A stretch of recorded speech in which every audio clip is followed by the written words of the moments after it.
Sports Radio 560 WQAM Miami Fort Lauderdale presents The Neil Rogers Show. To talk to Neil, call 567-0560 toll free for Dade and Broward or pound 560 on your cell phone. The opinions of Neil, his guests, callers, or anyone else on the show do not necessarily reflect those of WQAM, Beasley Reed Acquisitions, or the Beasley Broadcast Group. Now, Neil Rogers on Sports Radio 560 QAM. This is your brain. This is your brain on drugs. This is your brain being chopped to bits by a finely honed meat cleaver. This is your brain in a blender. And this is your brain being stirred into a big pot of chili. Brains. Real food for real people.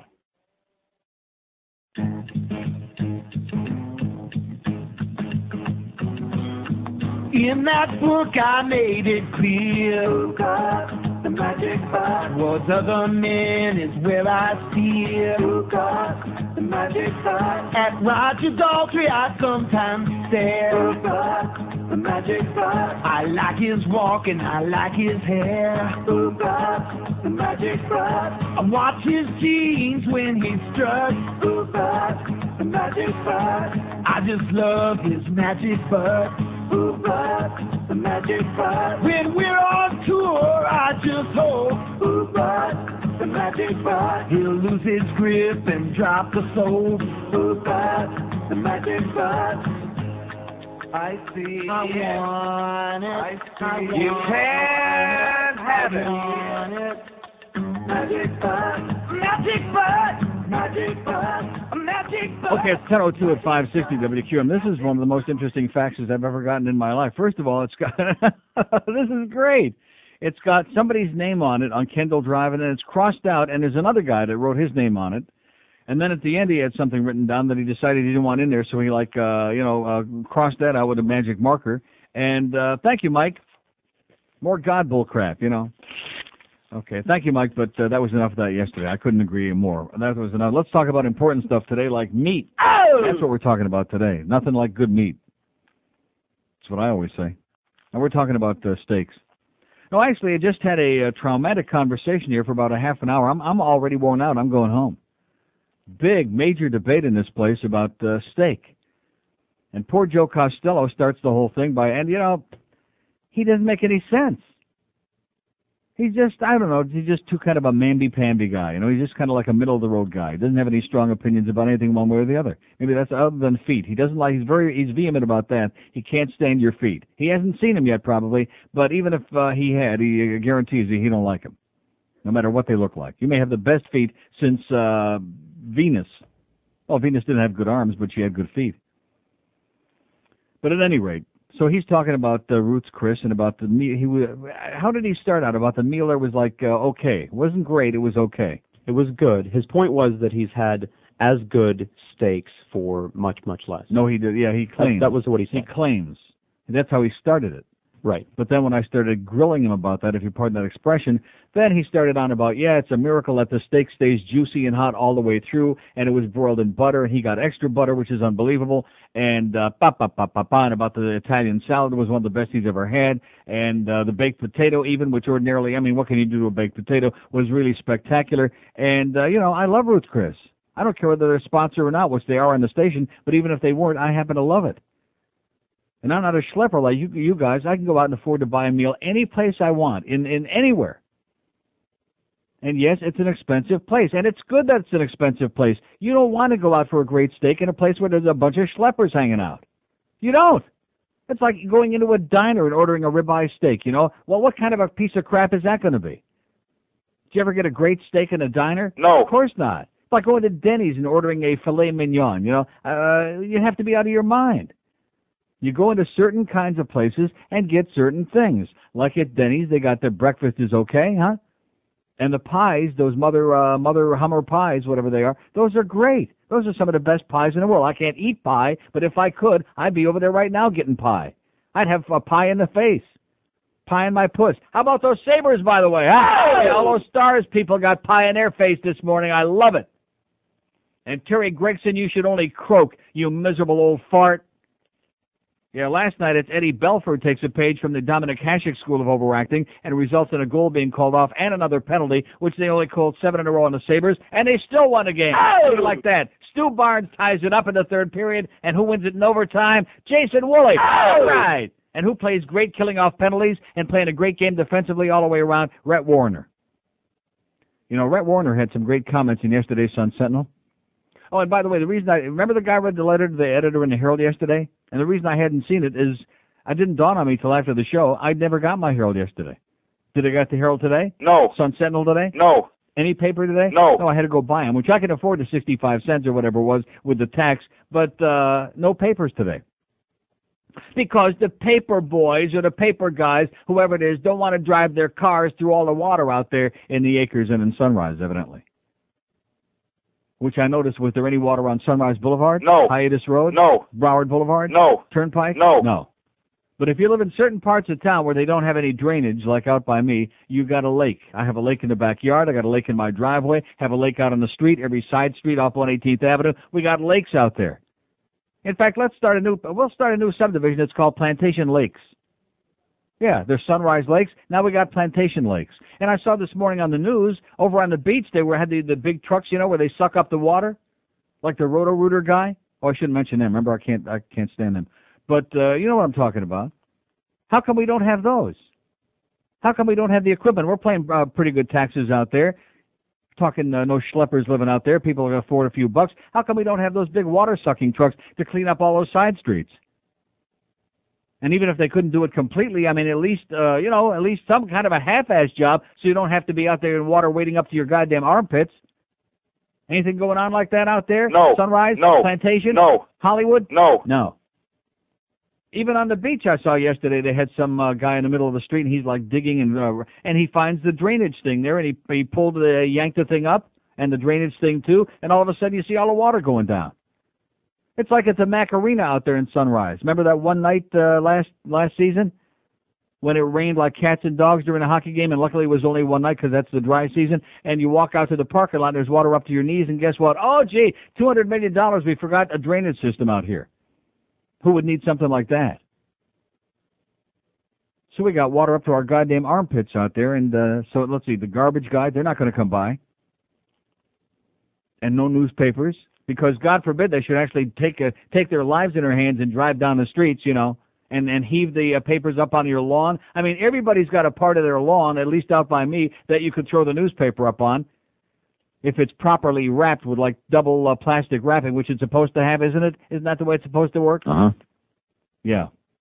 No freaking paper. Not that I'm complaining, you know. It's okay. This will all dry up. Here's a lady in Deerfield Beach. Hello. Hi, Neil. Before we get back to our meat. Yes, ma'am. I was going to call you about the steaks. You were talking about good steaks. Uh-huh. Have you ever been to Burns Steakhouse in Tampa? Many times, yes. Oh, do you know Drew by any chance? Drew? Drew. He's No, the head manager. I knew a Bern Laxer. Is he still alive, by the way? I think Burns still alive. No, I know him. I was just up cheap, there. He's a real cheap bastard, by the way. He is. Yeah, I used to send a lot of people over there because when I broadcast UN baseball, we'd go over and play USF. And we'd always go to Burns Steakhouse, so I've been there many, many times. And I sent a jillion people over there. And I remember one night he said, well, I want to give you a guided tour of the whole place and yada, yada, yada. And he said, I never try to repay other people's kindness with, like a free meal, but I give you my best wishes. Oh. I could afford to pay for my own meal, but it was just that I brought him so much business, and he wasn't even willing to pick up the check, which I thought made him a cheap prick. Yeah. But it's a good place, but it's not as good as Ruth's Chris, number one, and number two, it's very overpriced.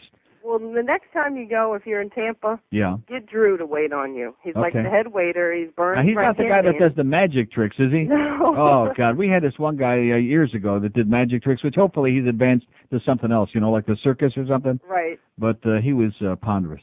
Well, I'm recording some of your shows, and I recorded you on Whammy, and I take them up to Drew when I go to Burns. Great. And he just absolutely loves Neil Rogers and I will say one thing. They have the best French onion soup in the world at Burns Steakhouse. They sure do. They don't give you quite enough, but it's You're right. good. It's a small little thing, but it's great. They don't want to spoil your appetite. They don't want to overdo steak. it. They want you to buy that $50 steak. Right? Okay, Exactly. listen, have a great day, sweetheart. You too, Neil. Bye-bye. Bye-bye. Yeah, it's a good place, Burns Steakhouse. I mean, it's no State Road 7 diner, but... I love my good friend Chuck, so I'm not going to say anything about yesterday's lunch. I'm not. I don't do things to, damage people that have been very nice to me and that I like. But there was something about that styrofoam cheese yesterday that he ought to investigate, Seriously.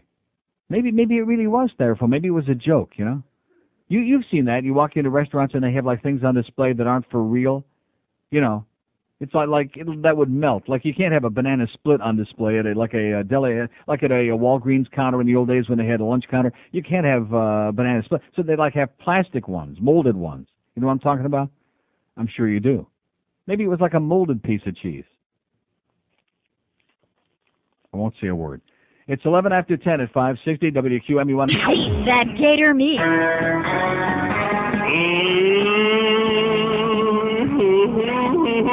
Balls, I'm so horny for you. Will you stop prick teasing me? You want me, don't you?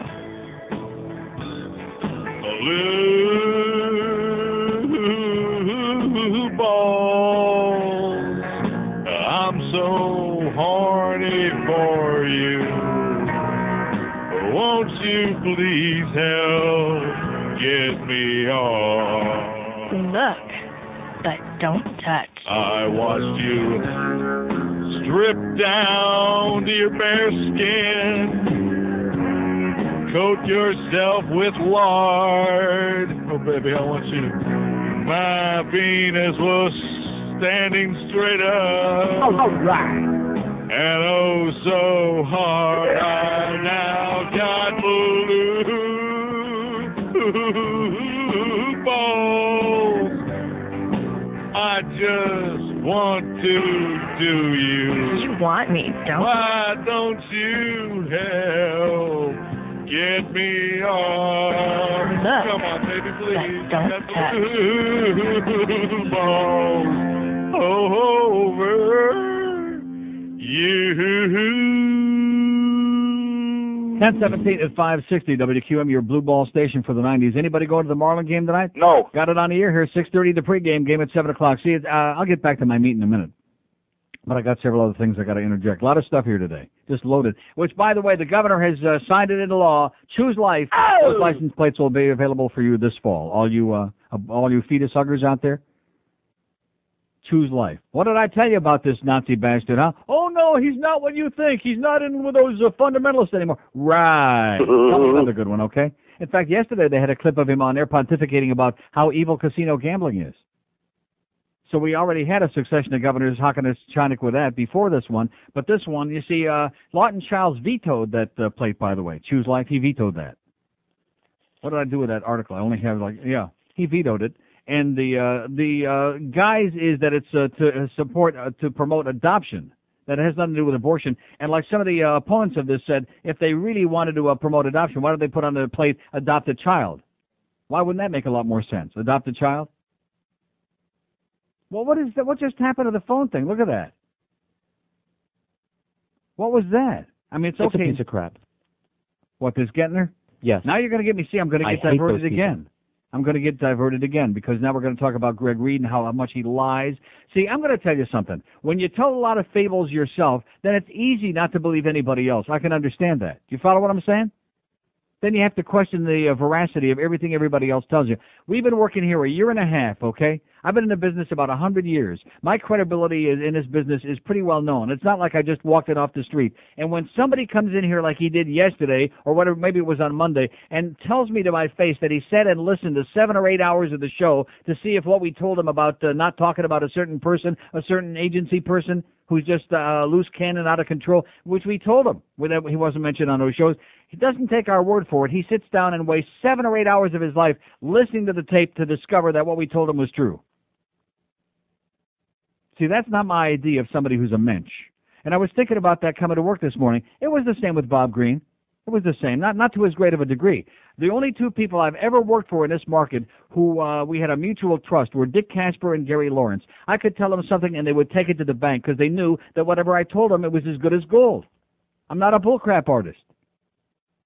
And just like if you say, oh, please don't discuss something on the air because there's a legal ramification for whatever reason, it's their radio station. And if I tell you, okay, no problem, I'm not going to discuss it on the air. You don't have to waste 7 or 8 hours listening to the tapes. But again, when you're a bullcrap artist yourself and your own word is like marginal at best, you tend not to believe. And of course, these people believe certain people, but always the wrong people. That's their problem. But anyway, see, you got me sidetracked there. What was I talking about? Meat. No, I was before the meet. I was talking about the Marlin thing last night. See, this is a crime. This is a tragedy. And I realized they won both games. They won 7 in a row and all this other bullcrap. Who cares? The fact is, it was pouring down rain when they started the first game. There was nobody there. In fact, on television, they announced there was nobody there. I caught, maybe a total of 5 minutes of it channel surfing last night. There was nobody. Of course, there would be nobody in his right mind would be there. But they've already sold the tickets, and of course, being an interleague game with the Orioles, they had already sold a lot of tickets. So as a result, they got your money anyway. The concessions people wind up losing out, but nevertheless, as far as the admissions is concerned, they already got your money, which they don't want to lose. And so that's why they played 2 games until almost 1 o'clock in the morning last night to an empty house. Thank goodness for those crazy old Cuban exiles who showed up, because if it wasn't for them, and I wasn't even aware of the story until I opened my paper this morning. I wondered who those crazy people were sitting in the rain last night. Delayed by rain, several dozen demonstrators spread out through the stands Tuesday night at PP Park protesting the Orioles Cuba Exhibition Series because the Orioles were here last night. And they wanted Peter Angelos to know he's Maricon, El Anticristo, he's the Chupacabra, he's Comunista, we hate him like poison. So, I guess if you're a crazy old Cuban and you got nothing better else to do, you'll spend a few bucks and go out and buy some tickets and sit in the rain to, carry out and, do your thing. And at least make it look like there's a few people who cared about the ball game, which there was not. There was nobody there. So they don't give a crap. They already got the admissions money. And it's interesting. I look in the paper this morning, the box score of the first game, which not even the score of the second game was in there. The Marlins won the second game 5-3. But I look under attendance. NA, not available. I wonder why. Yeah, I wonder why the attendance was not available. They don't care. And then, of course, they'll say, well, see, that just goes to show you we got to have that domed stadium so we can, with all the rain down here in the summer, that's the only way we can play baseball. It's one more reason why we got to have the domed stadium, because you paid all that money for those tickets and you got screwed. But at least if you had any interest, if you spent the money for the tickets, maybe you stayed home and watched it on TV and you stayed dry.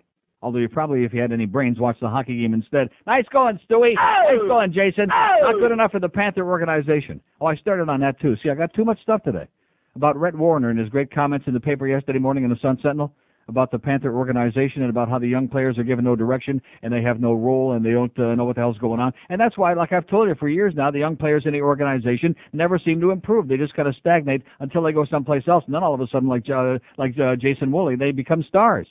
14 points in the playoffs. Nice going, Jason. Oh! And winning goal in overtime last night. In spite of Terry Gregson, who ought to be hung for the worst officiating in the history of the human race last night in that game in Dallas, on the worst ice, if I could begin to tell you, I was kind of indifferent before they dropped the puck to start the game. But as I'm watching it, within the first 20 seconds, I realized how much I hate the Dallas Stars. I hate everything about that team, about the ice they play on, the arena they play in, everything about them. Those old farts. Guy Carbonneau and Mike Keane and Brian Screwy and all those guys. I can't stand that bunch. Hate them. Nice going, Sabres. Oh! So before we get back to the meet, we'll get to it. Oh, and by the way, thank you very much to my good friend, whoever he was out there in Radio Land, who faxed me the article from the New Yorker magazine, the June 8th issue, or whatever, I don't know what issue it is. Well, the current issue of New Yorker. A letter from Miami, the Herald's Cuban Revolution by Mimi Swartz, about David Lawrence and about all the pandering that went on at the Herald, much to no avail. And it's really just astonishing, including all the death threats from anti-Castro Cuban groups that David Lawrence had to put up with, and about the bringing the FBI in and had to equip his car with a remote control ignition. Really nice. Not that we live in a banana republic or anything like that. But you might want to pick that up, the New Yorker magazine, the Herald's Cuban Revolution, which documents very well why the Herald has gone from one of the top papers in the country many years ago to the piece of turd that it's recognized as universally today, a piece of crap. So here's a fax from Gary, who says, and this is shocking. Last evening I ran across Farewell to God by Charles Templeton at Borders Bookstore. It's made it into the U.S. Oh! They smuggled it in, I guess. How do you like that? Haven't been able to put it down yet. I'm about a third of the way through. It's a fantastic book. Should be required reading for everybody. Also bought an interesting book called 2,000 Years of Disbelief by James A. Hout, H-A-U-G-H-T. It profiles atheists throughout history from Aristotle to Thomas Edison and Steve Allen. It's full of great quotes, and as the book points out at the beginning, most rational people throughout history have been at least agnostic, whether the religion of the time is either Christian, Jewish, or the ancient Greek gods. It says, thanks for turning me on to the book. Don't ever stop talking about what a pile religion is. I love listening to those sanctimonious jerks squirm when they're backed up against the wall. It's pathetic when other people in your position back down from exposing religion for what it really is, even when they know it's a crock. How dare the good Christians have the temerity to insist we accept their beliefs because they can't accept that death is the end. Nobody would be trying to undermine your faith if you left everybody else to hell alone. Right on, Gary. Oh! Thanks for letting us know that they actually have... in God's name, not in God's name, Farewell to God, in Borders. In God's name, that was the David Yallop book about the Pope. About the corruption in the Vatican. Oh, there's no corruption, is it? No. It's just propaganda you're spreading again, isn't it? Gotta be. So anyway, getting back to meat in a moment after we do the break. Got to talk about steaks. And you were telling me, because I've never eaten there, about, and I want to make sure I get the name right. Is it Smith & Wollensky? Is that the chain that's over on Miami Beach? Because I've heard people tell me about it, including a Rimmer, which, see, with Rimmer, it's only important that it's free. Either it's free or somebody else is paying for it, then that makes it great. But I don't want to say that it was George that told me that it was like dog food. Isn't that, to quote you exactly, you said crap. Yes. Mm-hmm. And, of course, it's on the most beach. Most expensive crap I've ever paid for in my life. And it's on the beach. Why would you expect to find the last good meal I had on Miami Beach? And I know there's those artsy-fartsy restaurants on South Beach. I don't go to South Beach, okay? I'm sorry. I'm not interested, not impressed. But the last good meal I had on the beach was at the famous restaurant about 15 years ago before it closed, when the original owner still owned it there on Washington Avenue. That was the last good meal I had on Miami Beach. But be that as it may. In fact, you remember, I don't know the name of the place, but remember on this station last year, some people were opening a restaurant on the beach and they brought us food that one day, and it was really special, which luckily for them, I can't remember the name of the joint. 26 past 10 at 560 QAM. The Hoover out the moon, man. All across the country, people are eating beef for dinner. In Laredo, Texas, the Bingham family is being poisoned by a bad pot roast. In Milwaukee, Stan Fleener's choking to death on a wad of filet mignon. And in Kittering, Maine, the Johnsons are watching Uncle Gene have a coronary. The doc says a lifetime of eating burgers has blocked his arteries tighter than a hangman's noose. At the end of the day, nothing kills so many people in so many different ways. Beef. It's what's for dinner. Possibly your last dinner. That's an old bit. And, of course, back when that came out, they were peddling that low-fat bullcrap. And the reason that Uncle Charlie or whoever he is croaking on a lifetime of burgers is because he was eating the bread on the burgers. That's why. He was eating those buns. That bread was killing him, the combination of all those. Well, we don't get into that again. Let's just keep it simple. Let's talk about great meat. Huh? I know my good meat, believe me when I tell you. And the steaks aren't bad either. No, seriously, Ruth's Chris is the best steak I've ever had in my life. And you can argue about that. It's like, what flavor of ice cream do you like? But for Joe Costello, a little schlepper like him, to sit in here and tell me that was, disappointing, or whatever he said. And then as I started grilling him on it, I hate to keep using that word. Oh, yeah, but, they cook it at those high temperatures, and it does stay warm all the way through, and it was juicy and delicious. And, and he goes on about how great it was. The problem was the price, okay? See, this is the deal. If you want a great meal, don't worry about price. If you can't afford a great meal, do like what George does here. Eat a lot of free meals. That's the way to do it. Or like go to the State Road 7 diner across the street. I'm sure that the price is right. It's not going to be filet mignon. It's not going to be gourmet. But a great meal doesn't have to be gourmet. Sometimes some of the best stuff you ever have in your life is in a joint. My late uncle, who died several years ago, told me that. He was only worth $40 or $50 million. He was just a cheap bastard, that's all. So he liked to eat in a joint because it was cheap. He liked greasy spoons. Maybe that's why he's dead. But if you're going to go get a great steak, please don't try to confuse me. Like Hank, I know he's hung up on Shula's. In fact, Hank will be doing his show out at, is he at Shula's today? Yeah, he's out at Shula's today.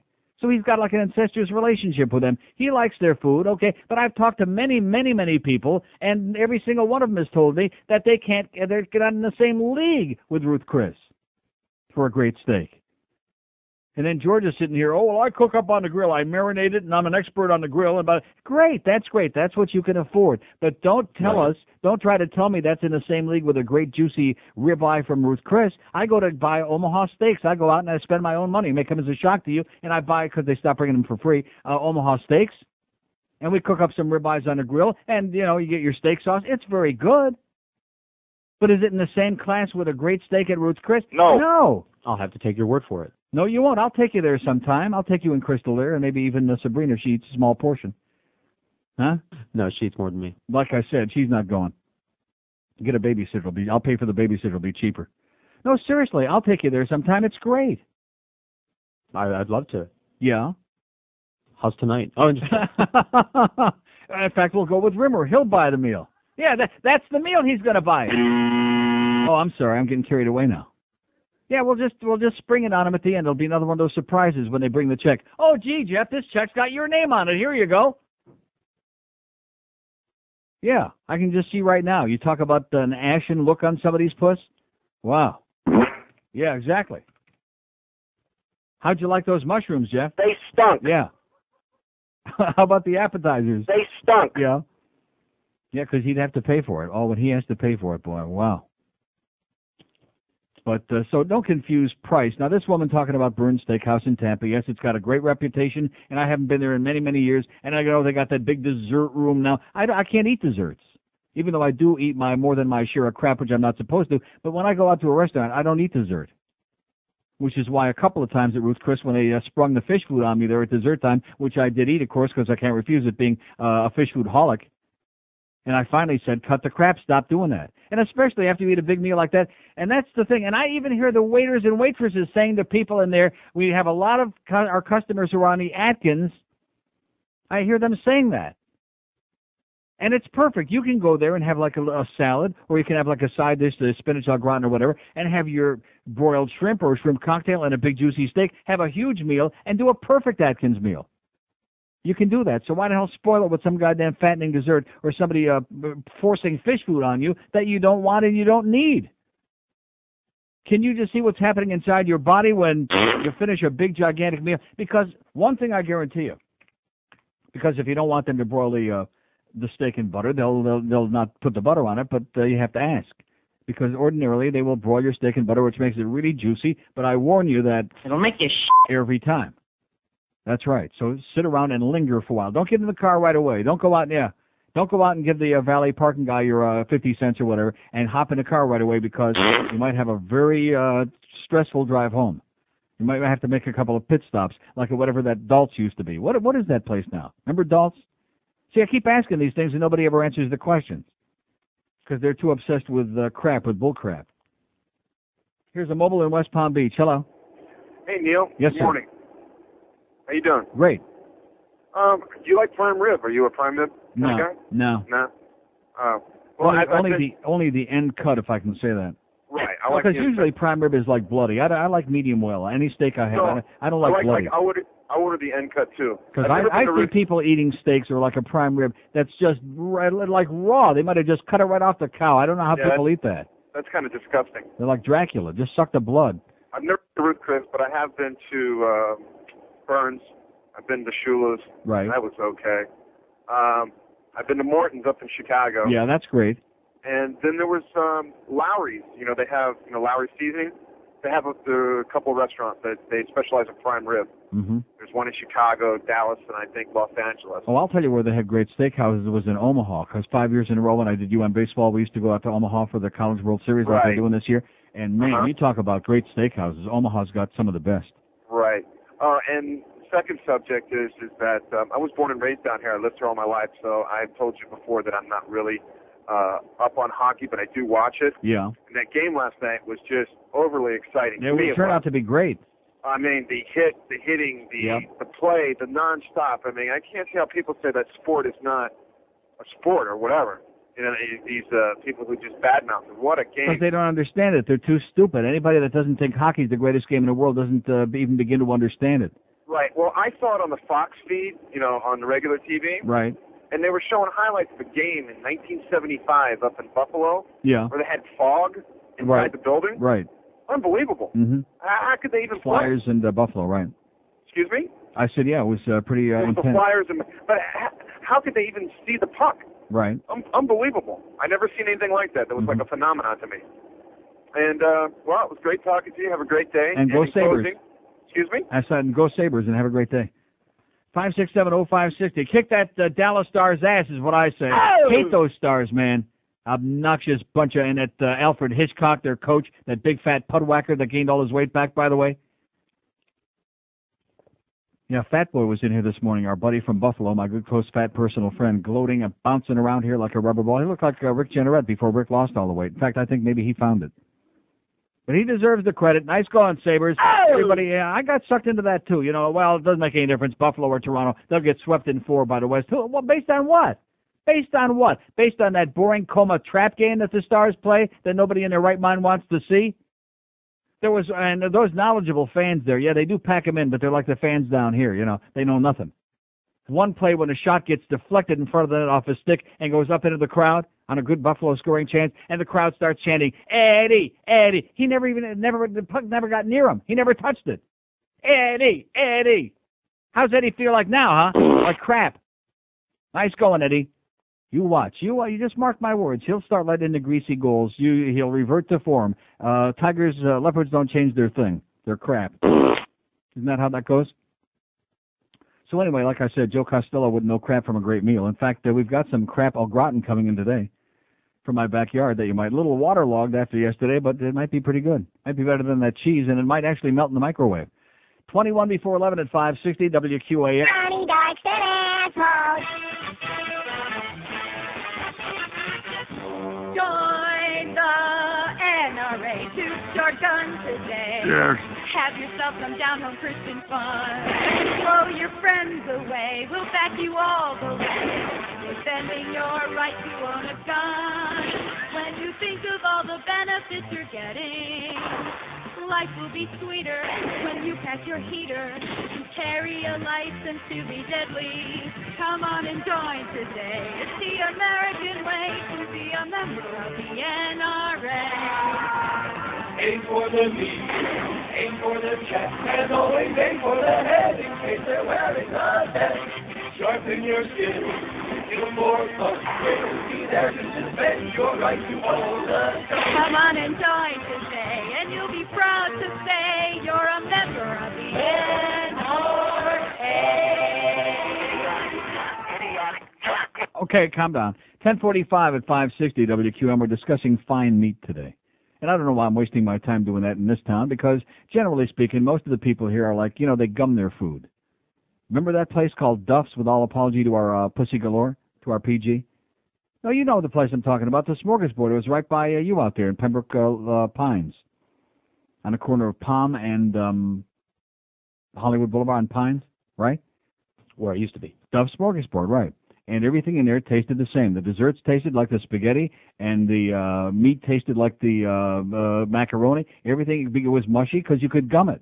Creamed whatever or cream of whatever. I used to think that there was like an orgy going on in there, because you'd walk in the door and everybody would be going, I'm gumming, I'm gumming. Yeah, that's right. Exactly. Because that's the average age down here is death. So why should you have a lot of fine restaurants here when most of the people are looking for early bird dinners, and they're a bunch of barbarians? That's why they're all running to the Rascal House, so they can be treated like barbarians. Now what is that? What is that call on 7? This is really a call from Dallas? Yeah. Yes, sir? I just called to talk about a hockey game last night, Neil. Great game, Sabres. Oh! I don't know about that. Well, what do you mean you don't know about that? They came from behind and won it in overtime. What do you mean you don't know about that? Yeah, I'm just happy to get out of South Florida. Now I'm back in Dallas and got away from the Buffalo fans. Meaning what? I mean, I'm glad to be out of Miami and Fort Lauderdale, and Stars are going to come back and kick some butt. Based on what? Based on that game that they had in their hand last night, and they blew it. Yeah, they choked. They choked, and that ice is grotesque. They had 12 power plays last night, and they still couldn't stick it in there. They had one power play goal, and that was Hull's goal with 1 second left in the power play. We'll get him back. I don't think so. I think you're a history man. No, we're going to get him back. Did the same thing with Colorado too. We came back and beat them. So. Yeah, but Buffalo made Colorado. They had Pat Frog. They didn't have Dominic Hasek. Yeah, that's the only problem. You got a real problem there. I think you may have to, muscle him in the head a couple of times. No, we got the Eagle. We'll take care of it. Tell Eddie the Eagle that nice acting job on that goal they disallowed last night. That was beautiful. So you don't think he knocked him over? He didn't breathe on him, man. How were the fans doing? Huh? How were the fans acting down there? What fans? Buffalo fans calling in? What? No. Jumping on the bandwagon? No, we don't have any fans. These people don't know hockey from spaghetti with meat sauce. Well, they had to show on the local news here. They had to go over the rules of hockey. People down here couldn't understand why you can beat the hell out of somebody. You just can't skate over the blue line before somebody else. Well, explain to the Dallas fans, by the way, next time somebody deflects a shot in front of the net and it goes up over the glass into the crowd and Eddie doesn't touch it, that's not a good time to start chanting, Eddie, Eddie, because it doesn't make them look like they know too much. You know what I'm saying? They start looking like South Florida fans, like clueless. They are. They're the only time they showed up because they made the playoffs. They don't show up all year long. They make the playoffs, and now everybody's a fan. Yeah, well, tell them to stay home, then maybe it won't be so hot in there and the ice won't melt like by the middle of the first period. I will, Neil. Thanks for letting me. Can I call somebody a douchebag? Yes, sir. Harvey Rosenthal at the Sunrise Hilton. You're a big douchebag. Oh, okay. Thanks, Neil. Yeah, Harvey Rosenthal sounds Cuban to me. 567-0560, pound 560 on the mobile one line. We're talking great steaks today. I don't know. It was Joe Costello, the guy. I had all this other stuff here. You know, we get flooded. We got those license plates coming out. We got the Exiles starting Hakan at Chinik again, Comunista at the ball game, and they're the only people that show up. And John Henry rapes the public again and takes their money, even though nobody shows up because it's pouring down rain. They still play the games because they got everybody's tickets. They got the money already. Oh, yeah, but we couldn't make those games up. Yeah, right. God forbid they should give anybody their money back, right? Or give them, like, tickets for another game. God forbid they should do that because they're already losing so much money. Isn't this the guy that said he was going to build his own stadium for us? Uh-huh. That's what he said. Of course, he forgot about that. Here's a mobile in Boynton Beach. Hello. Neil, thanks for the setup. I want to talk about a fan-friendly Marlin event last night. Yeah. I took 3 buddies to the ball game, and we were, I think you're right, about 20% of the crowd. Our seats, I have season tickets, 4 season tickets, about 12 rows up between home plate and first base. Now, what time did you get there? We got there during the first rain break at about, whatever that had been, about 6 o'clock. Right. And we drank that $5 beer and ate those $6 hot dogs all night long. Right. So then as the second game starts, I said to my friends, I said, you know what, there's nobody in the stadium. Why don't we move down to these blue seats where this nice little girl can take our order and we can have a great time? Mm-hmm. Well, anal retentive Sam and Elliot said, oh, no, you may not sit here. And I said, look, I spend $6,000 a year on 4 tickets. Cut me a break. He said, it's me or the cops. Oh, my God. It's me or the cops in an empty stadium? Absolutely, in an empty stadium. So, John Henry, I will expect a personal call for you at renewal time. Have a great day, Neil. And thanks for the good news. In other words, John Henry, stick it up your rectum. That's what this guy's saying. That's being fan-friendly again. They really know how to treat the public here, don't they? No. They really know how to make you feel like it was money well spent, and they really appreciate your patronage. No. Especially when they're, like, desperate for anybody to come in the ballpark. Is jerking people around that bother to show up in the rain on one of the worst days in the history of this town. It's either move back to your seats or it's the police. Nice. Fan-friendly. You really know what you're doing there, John Henry. Not. God.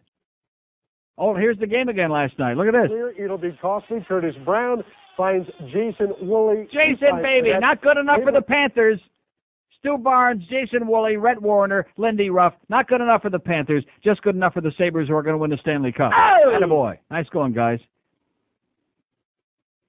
This organization, you can almost smell it, speaking of fan-friendly. The Panther organization. That sucks the big one. Here's a mobile in Miami. Hello. Hi, Neil. First-time caller. Yes, sir. I'm glad Buffalo's in there. My ancestors from Buffalo. It gives me a chance to actually root for them. Oh, Buffalo's a crappy city. Don't get me wrong, but I like the team. Both my folks were born there. I think they basically came off the boat. The great-grandparents went right to Buffalo and planted it for a while, but I don't think anybody's there.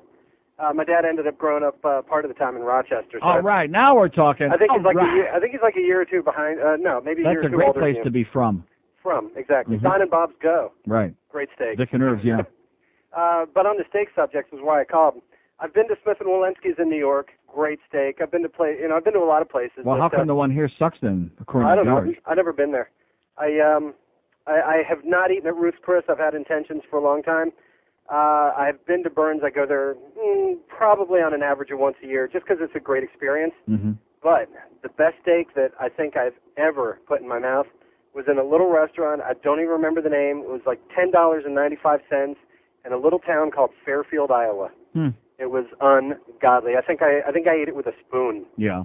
So they probably brought it in from the backyard. Yeah, well, my wife is from there. Her sister was living there, and every morning this big old herd of cow, which, you know, the cows up there look like our trucks. Mm-hmm. I think our cows look like they're deer. So you know, there's something going on with the soil or something up there. But it was just way too good. We ended up having steak shipped down from this little place in Ottumwa, Iowa, for like 2 or 3 years, and we're pretty well due for another shipment. But I have never ever had a steak like that before. So it's a good one. If you ever get to Iowa, I'd just say yeah, I'll mark it on my itinerary. On your itinerary. Yeah, right after Amsterdam and Rome, I think that'll be next. Will be Iowa. Yeah, well, most people do that, you know, because it's on the way. Right. But anyway, so it was good talking to you. The first time I've ever called. I've been listening for years. But can I call somebody a douchebag? Yes, sir. Okay, Chris Martinelli, you know you're a douchebag. Okay, thanks. See ya. See you in Iowa. See you in corn country, baby. 56705. Now, we don't have any spy reports on Smith and Walensky because you ripped him an ass. I don't know. Hank ripped him an ass? Hank ripped him an ass, yeah. Well, we have to find out from the audience. I mean, maybe Hank had to pay there, you know. Hank ripped him a big ass. No, I believe him. Hank's, he's had a meal or two in his time. He knows it. Although, you know, I just have to differ with him on that Shula's and Ruth's Chris thing because Ruth's Chris to me is just, oh, God. I love it. I'm just conjuring it up in my mind right now. When they bring you the steak on that sizzling platter and you pick up the napkin and have to hold it so that the broiled butter doesn't splatter all over you because they're broiling it in that 1800 degree oven. And it's always exactly the way you order it. Exactly. That's how I feel. And it's good for you. It's great for the Atkins. It's perfect. There's nothing like their meat. Here's a mobile in Boca. Hello. Hey, Neil. How you doing today? Great. I think I can handicap some of these restaurants. First of all, I grew up in New Orleans, so I've been eating in Miss Ruth's since she had her original restaurant. Right. And it is a religious experience. Yes, it is. There's nothing close. Now, as far as Smith and Walensky, I would put it on a par with Martin's. I'm not that high on Martin's. You don't like Morton's? No, I don't. I ate at Morton's in Chicago many, many years ago, back when we were doing the Cub, the remote up there for IOD, and it was pretty good. I find Shula's to be a distant third behind those two. Yeah. And I've also got a suggestion for you next time you're in Vegas. At the Venetian, Emeril Lagasse has just opened up a steakhouse called Delmonico's, and it is fabulous. Now, we don't have to see him there, do we? No, you don't. Because I know he's got the fish house in the MGM. I saw that, and as soon as I saw his name on it, we ran in the other direction. No, in fact, it's a very stark place. He doesn't promote his name in there, but it is his restaurant. Good. I don't want to see him. They do a large cut filet, about 14 ounces. It's fabulous. Is it on the same league with the Ruth Chris? I would say close. Really? But, not quite. Of course, not quite, but you already got two Ruth's Chris in Vegas. In fact, the best Ruth's Chris I ever had in my life, with all due apologies to my friends in Fort Lauderdale, was the one on Sahara in Vegas. Oh, yeah. Brother, that's a gigantic place. That's a beautiful restaurant. Been there. Give it a try, and Ruth's Chris rules. Okay. Take care. See ya. And say hi to Emeril, okay? Not Hambone. Oh, I can't. I mean, this guy, you know, they started out and he had his restaurants and he was a chef and he was a food guy. Now all of a sudden he's a big celebrity. Bam, bam. You know, he's got all those suckholes in the audience. You know, he throws a little bit of salt on something. Bam. You know, they're all going nuts. You know. Ooh, yeah, right. wow. Bunch of ass lickers. It's like those people in Ron Popeil's audience. You know, he gives them one of those veggie Maddox. Oh, sorry, veggie. He gives them one of those veggie Maddox from Boca, and right away they're in there applying. Yeah, whatever you say, Ron. Whatever kind of plastic piece of crap you're peddling this week for 85 easy payments of only $39.95 a piece. We love you, Ron. Any spy reports on Smith and Walensky? No. No. I'm talking about specifically the one on the beach.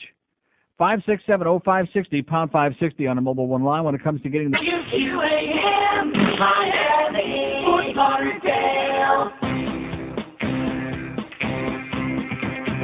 Peeping through the keyhole, watching Mom and Dad. Peeping through the keyhole, the most fun we ever had. Mom and Dad were playing tag right there on the bed. Mommy used her boobies as a pillow for Daddy's head.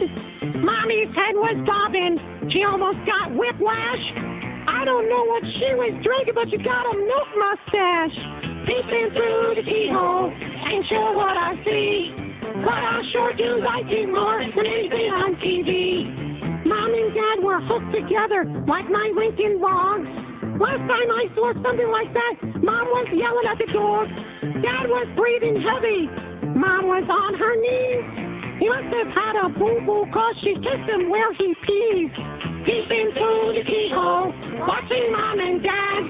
Peeping through the keyhole, the most fun we ever had. But we watched a little longer, and I started to get sick. If Daddy's name is Elmer, why Mom asked for Dick?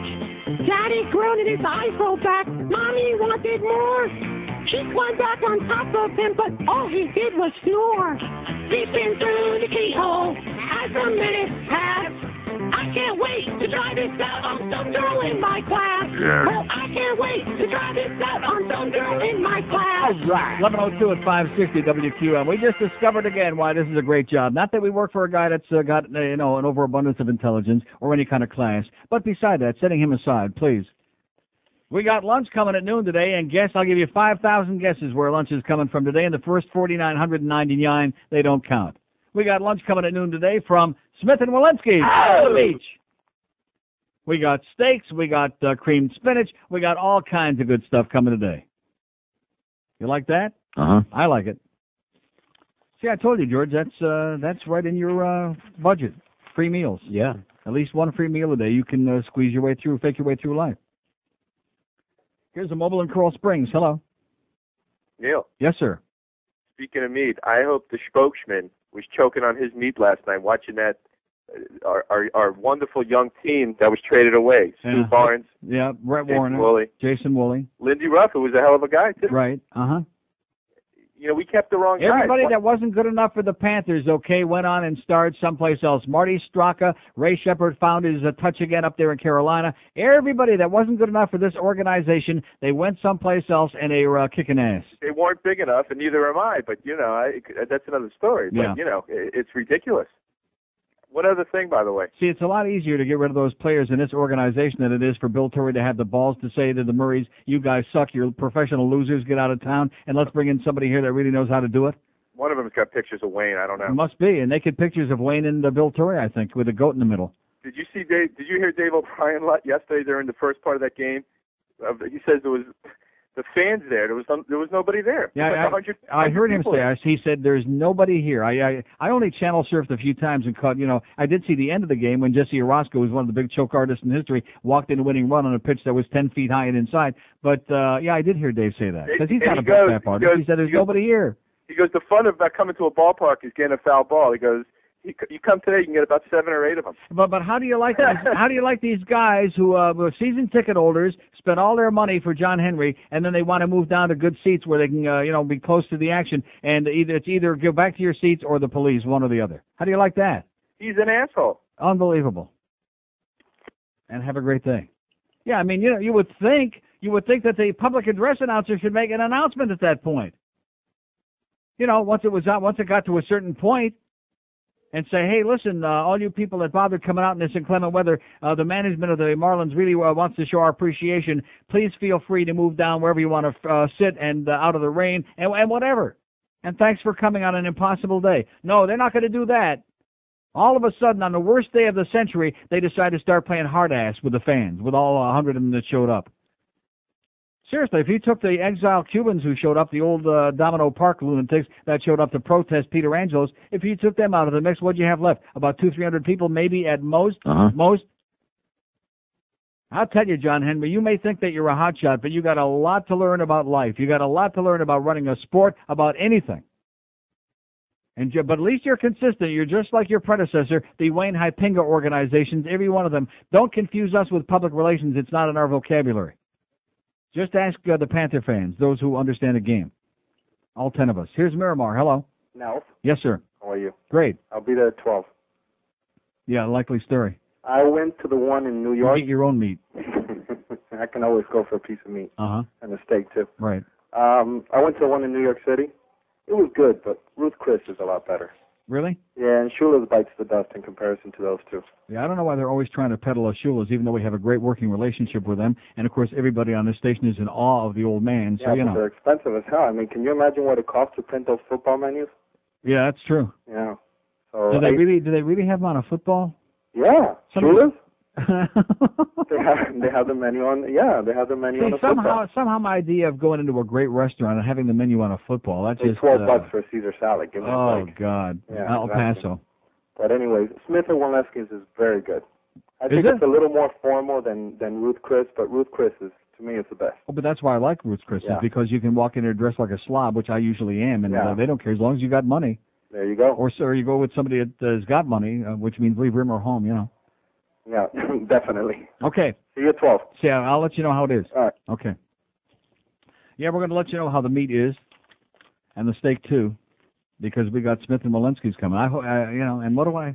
See, this is bad. I feel bad for people when they do this because I'm not going to lie to you. Who was it the one time? Oh, it was the Olive Garden, which I've always ripped into me. That is just, I'm going to tell you. For especially having been in Italy for about 25 or 35,000 times like I've been, and really knowing what real Italian authentic food is all about, and then having them pass that swill off as Italian food. So one day at ID years ago, after I'd done a real slice job on them, because that's my opinion, their food is crap, okay? And I had a horrible experience there, and I went with Bill and Mary Ellen Calder. Remember that deal? Went to the Olive Garden. And instead of being like a garden, it was more like hell. It was more like the olive hell. The service was impossible. The food was crap. They were out of everything. I know it was like Mother's Day or something, whatever, but it was horrible. And so they sent food over to the station to try to prove the point to me that it was a bad day. It was Mother's Day. We really got good stuff. So the salad comes in. It's like brown. The lettuce is brown. That's usually not too good of a sign when the lettuce is wilted and brown. That's a bad beginning to an otherwise even worse experience. I wouldn't even say that that's industrial strength Italian food, the Olive Garden. That's how much I despise that place. It's not even industrial strength. You know what I'm saying? Like a lot of those mom and pop places in this country, the Americanized Italian, the bastardized Italian food that basically have like Chef Boyardee and Franco-American, that kind of stuff, like the rubbery pasta. That's industrial strength. Unlike our buddy Jeff Cohen, who at least is no, seriously, at least like you never get rubbery pasta there. Everything is cooked fresh. It's al dente. That's because the real chefs are in the kitchen. He's out getting laid. Boy, thank God they keep him busy. If he was ever involved in the food, he would have been out of business a long time ago. But they got real people that know their stuff over there. Anyway, 9 minutes after 11. We're food intensive today. I have no idea why, because I'm as big as an apartment complex. Joe Costello takes all the credit for it, and he wants his steaks. Oh, yeah, he can come in here and have some lunch with us. Joe Costello is one of the great people in the building, even though his car racing show has been canceled on. Did he tell you that story about Peter Leonard?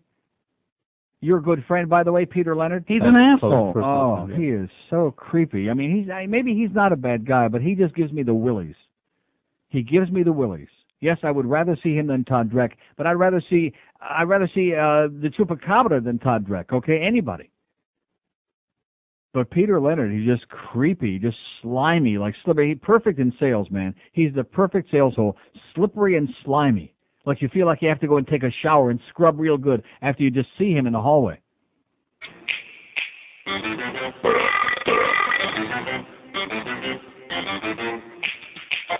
Recalled meat has bacteria, throw up, fall on a fever, with explosive diarrhea, the beef has E. coli.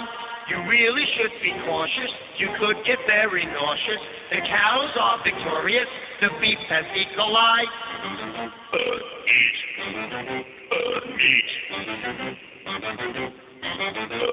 Excrete. So if you're gonna eat it, in the bowl you will leave it, only getting up to vomit, the beef has E. coli. All right.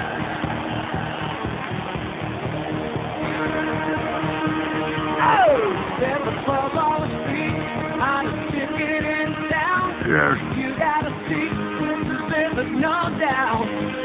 When I take off, that's what the game's all about. Yeah. Buffalo keeping it in. Kept in by Juneau. Juneau's curling around. Here's Juneau in front of Shetty. Score! Stu Barnes and all over Western New York. The champ, Stu, as the Buffalo Sabres have tied this game at 1. Shatan keeping it in. He got it across. Back it comes to Zhitnik. Zhitnik takes his shot. Belfort. They score! Wayne Primo! Top shelf where Mama hides the cookies. He found the cookies, put it away, and Buffalo takes the lead on the power play. Brown keeping it in. Got it in front. They score! Jason Woolley! The shot heard round the world! The shot heard round the hockey world! And Jason Woolley has won the game in overtime here at the Reunion Arena! All right! Rick Jeanneret just going 8-shot, huh?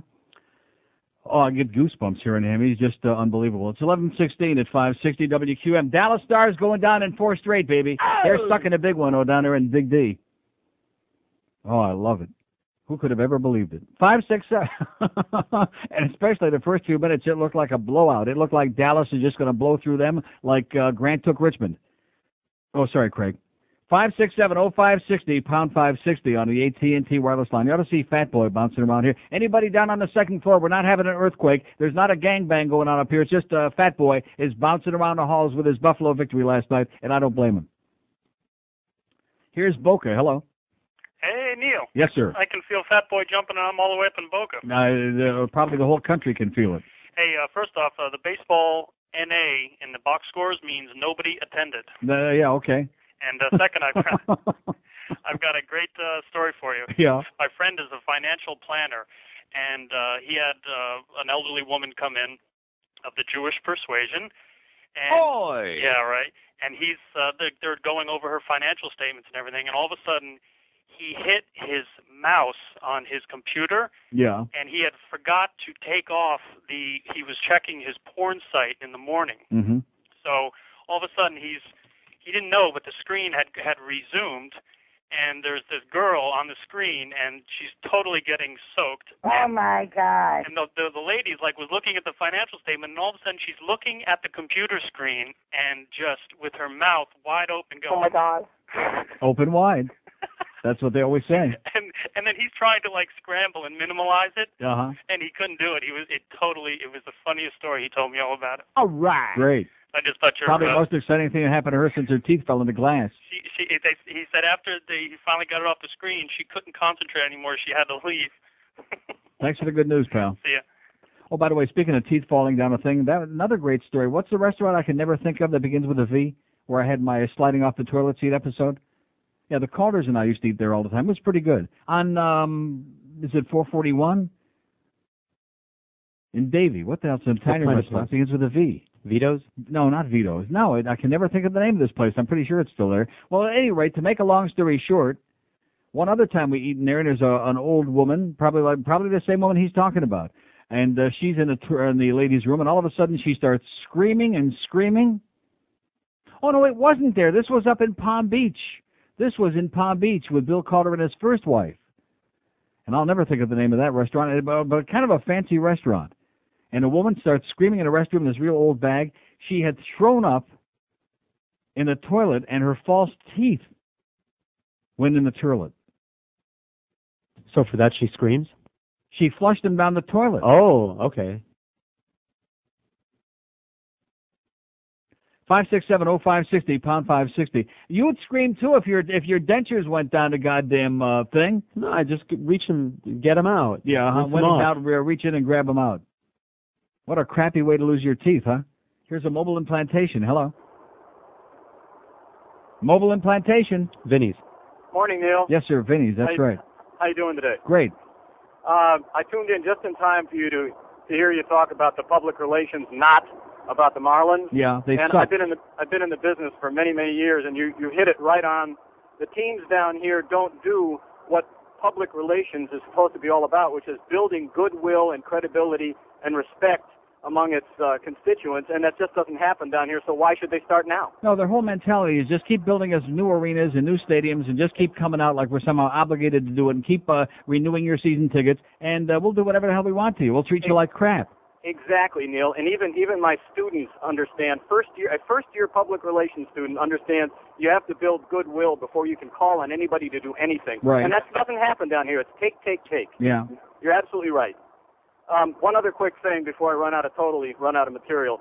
You know, we talk a lot about whether God exists. You know, I found proof that God exists. Yeah. It's in your insurance policy. It says act of God. Act of God, yeah. Something happens, act of God. Well, because he's so there it a is. sadistic bastard, and he keeps, like yesterday, all that rain we had, another act of God. He's pissed off, you know. He must be angry. Very temperamental. Okay, pal, have a great day. Okay. Have a great day. No pubic relations in this town, so you can't complain about them. 567. I'll tell you one thing. This town don't know their meat. We're just not getting the kind of response on that I thought we would. I mean, a guy like Joe Costello, a schlepper like him that's making $2.50 an hour and is just desperately hanging on to that Saturday morning racing hour at 6 o'clock in the morning. And he's got the nerve to say, well, you know, it was kind of disappointing. I can't imagine anybody. Although I'll tell you, I'll give you one much better than that. Your favorite friend in the whole world, okay? Your most favorite person. They stunk. That one. One of the many, many times that I took him and his lovely and much more appreciative wife to dinner at Ruth's Chris. And keep in mind, I'm buying, of course, which goes without saying except for one time. I'm buying. He orders an appetizer and a salad, which I don't care. I don't begrudge. If I invite you to dinner, get whatever you want. Get the most expensive thing on the menu. And a steak. So I get the ribeye. He gets the New York strip or whatever. And he's like halfway through it. Not that he left any on the plate, keep in mind. He's halfway through it, and I'm going on about how great the ribeye is and how juicy. And he's saying, yeah, I think I'll try that next time. That must be a lot better than this.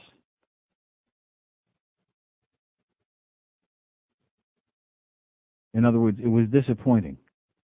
I was buying it at a very, very expensive dinner, and he's saying, they stunk. Yeah, how do you like that? So that goes even a step beyond Joe Costello. Because in this case, I'm buying dinner for somebody else, and they're saying, gee, this ain't really all that great. Yours must be a better cut of meat, huh? Which it is. 567-0560, pound 560 on the AT&T wireless line. Here's Miami. Hello. Hey, how's it going, Nelf? Great. You were talking about a joint like the Olive Garden. Let me tell you something. You don't know bad dining until you've eaten at Romano's Marconi Hell. Well, it's Marconi Grill, but, you know. Yeah. We call it the Marconi Hell. Let me tell you something. There's nothing worse than rednecks trying to do Italian. I'm talking about bland, tasteless. It's terminal. Yeah. Terminal.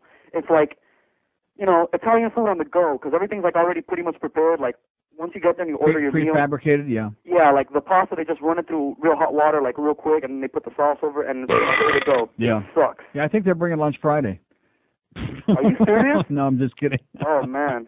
I mean, if I may say this, 20 times better than the Olive Garden. And that's, you know, that's saying a lot. Okay. Anyways, Neil, you know how a very popular topic with you is doctors, how they're killing us? Yes. Saturday night I had to go to an emergency room for I had a discomfort in my ear. And it was like about 3 in the morning, right? I'm sitting there, I'm waiting for the doctor. It took about an hour for the guy to come see me. Meanwhile, there's nobody in the emergency room. I was like the only guy there. You could see tumbleweeds rolling on the hallway. Yeah. The guy says, well, you know, we're going to have to do an irrigation in your ear. So I'm like, okay. The guy comes back 3 hours later, but the whole time that I was laying there in the emergency room, I could hear them in the next room. They're all having a little party, talking about bada-beep, bada-boop, right. and I got laid, and this one, and we got out of here having drinks, and right. Well, you know, they don't want to disappoint you. I mean, the experience at the emergency room in any hospital is always you have to wait for an hour before they come in to get you, and then you have to lay on the gurney in the hallway for at least another 1 to 2 hours at minimum. And then you get a bill of about $300. Exactly. Yeah. Well, meanwhile, I'm sitting there with an ear enema sticking out of my ear, and you know, I'm waiting for the doctor to come back, and I mean, I could hear them in the next room. They were having a ball. They were talking about who's getting laid with who. And Great. Well, at least they were having a good time. Thanks for the good news. Okay, 567-0560, pound 560 on the AT&T wireless line. Even doctors got to get laid. Just ask Dr. Mark, right? Oh! That's right. Even they need a little action every now and then. And again, and again. Here's Miami. Hello. Hi, this is John. Yes, John. Yes, I just wanted to know, well, originally I'm from Rochester. Yes. By the way. And I got news from my relatives up there that the Americans are in the Calder Cup. I don't know if you were aware of that. No, I was not aware of that. Unfortunately, they're down 2-0 against Boston. Yeah. And also, I don't know if you were aware that the Americans are Buffalo's farm team. Yes, I am aware of that. In fact, on Empire, on the small dish on the satellite, they show many of the Amerks games on Empire. Great, I'll have to mark that down. I don't know too much about steaks, but when I lived in Rochester, I like to go to Don and Bob's or Vic and Irv's for their white hots. Yeah. Yeah. Can't beat their meat at Don and Bob's. Right. Okay. Anyways, great show. I'm a long-time listener, and keep up the good work. I'll see you on Monroe Avenue. Okay. Okay. Bye. Don and Bob's, right there by Brighton Elementary. Let's talk about Rochester, shall we? No. No. 567-0560, pound 560. There's nothing but Schwarzers left in Rochester anyway. That's why we all got out. I mean, that's a terrible thing to say. We love our dark-complected friends. It's just we don't want to live too close. What? What's wrong with that? You can like people. That doesn't mean you don't want to live next door. Especially when you're the only white person left in the hood. You just kind of get out there, you know. Kind of like that Cuba thing we were talking about. Like a few years ago, I drove back to the house where I was like the first house I ever lived on. It used to be called OK Terrace in Rochester. Now it's called Not So OK Terrace. There's no white people there anymore. It used to be all Jews. Now it's all dark. How come neighborhoods go like that? At first it's all Jews, then it's all dark. Because the Jews sell to the darkies. Well, we'll show you a thing or two. Teach you to move into our neighborhood. 26 after 11 at 560 WQM. Where's my meat? Look at all the redneck girls, cut off shirt and hair and curls, going to the bar to get free drinks. Getting beat by redneck slobs like what you see each night on cops. They're what put the in country. Look at all the redneck sluts, eating lunch at Pizza Hut, in their Greenside Winder Walmart shorts. They smell like an old wet dog, their pickups rotting on the lawn and promising the Lord to breed some more. Somebody tell me why all trailer parks smell like Campbell's burnt tomato soup from hell. Nipple rings and belly taps and velvet Jesus welcome answer. Brother plays the banjo in a tree. Takes pride in her heritage and says incest is still the best foundation of a Christian family. Born again, they praise the Lord. All right. And bang their neighbors when they're poor. Oh, God! What would Jerry Springer do without those redneck women who put the in country? 11:31 at 560 WQM. We got 600 open lines here. I'm bitterly disappointed, as usual. Doesn't make any difference. Haven't I told you this before many times? Makes no difference what the topic is. They don't know what it's all about. We're talking about meat. We're talking about great steaks. We're talking about getting your money's worth, getting really succulent, something good. See, Ben and Jerry's, that's about as far as they can go. That's about the level of this town, which is great stuff, by the way. I mean, I love it. But once you start talking like fancy, expensive steakhouses, it kind of cuts it down to a very, very precious few. Those of us who have more than $2 or $3 an hour that we make. That leaves George out. 567-0560. Oh, and by the way, for those people that were living and dying on every moment of George's bonus from however many months ago it was that he finally got, well, we got a new one from the Winter Book, the greatest book in the history of WQAM, where we had that gigantic number where George had a bonus coming from the ratings. Did he get it yet? No. No. What day did it come out? What day did what come out? The book. April something. It was January, February, March, so it came out the end of April. And this is only like the middle of June. What are you complaining about? This doesn't even begin to compare with that last lag. And see, you remember the excuse was on the first one, you didn't sign a contract yet, and it wasn't written in there, and another Greg Reed lie, which he does famously. See, I was just thinking that during the last break. People who lie a lot, they're the ones who are skeptical of it. They don't believe anybody else because they figure everybody is as big of a bullcrap artist as they are. So that's why, if we can tell him, we didn't discuss that on yesterday, he'll still go and listen to 4 hours worth of tape, which I take as a great personal insult, by the way, and slap in the face, but coming from him, not unexpected, because he's a real classy guy. 567-0560, pound 560 on the AT&T wireless line. Here's a mobile in Weston. Hello. Yeah, hi, Neil. Yes, sir. I got 3 steak places for you. Yeah. But they're all in the New York area. Well, so what good's that going to do me? We're not in New York. Oh, I tuned in late. That's like the guy that called from Iowa. I'm not going to Iowa anytime this week. Yeah, I tuned in late. I didn't know whether you wanted places just in Miami or... Well, sure, we want places that we can relate to here. I mean, there's probably great steakhouses in Anchorage, too, but I'm not going there this month. Okay. All right. Hey. Okay, thanks anyway, and don't do it again. Yeah, great steakhouses in New York. How about Detroit? Great steakhouse in I don't care about all these other places. We care about here. How about here? Anybody know about here? No. No.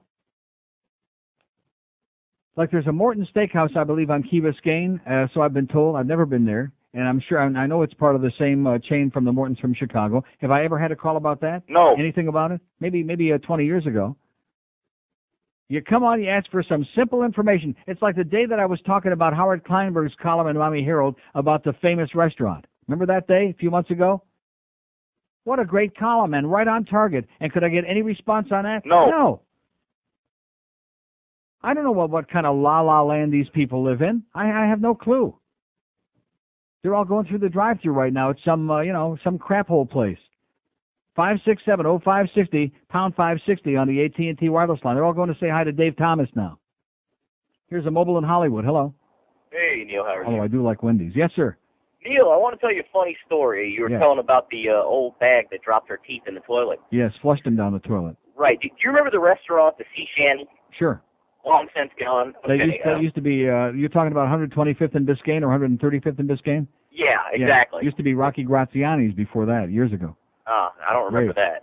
Well, long since gone, the Sea Shanty. It was a favorite hangout for the old farts. Yeah. My wife and I were in there, and this old bag picks up, leaves her table, hobbles out to the parking lot, comes walking back in. Has anybody seen a shoe? She made it all the way to the parking lot. Yeah. And a waiter crawls under the table and pulls out this 4-inch heel. You know the one the old bags where it look like tree trunks? Uh-huh. Somehow she made it all the way out to the parking lot, then realized she forgot her shoe under the table. Yeah. Every time I think about it, it makes me You know laugh. the old saying where there's no sense, there's no feeling? Exactly. There you go. That's all I got for you. Thanks for the good news. Bye.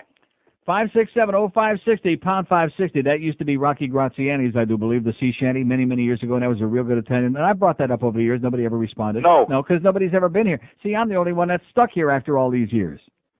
That's why nobody talks about the famous, because nobody was here then.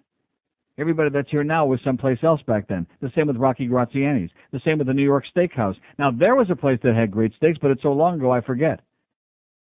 Remember that big fat guy? You don't, but what the hell? He's dead long since because he was big and fat and he's dead. He had a heart attack. Good guy. That's where Big Wilson used to tinkle on the piano. And by the way, he's dead too, and he was big and fat.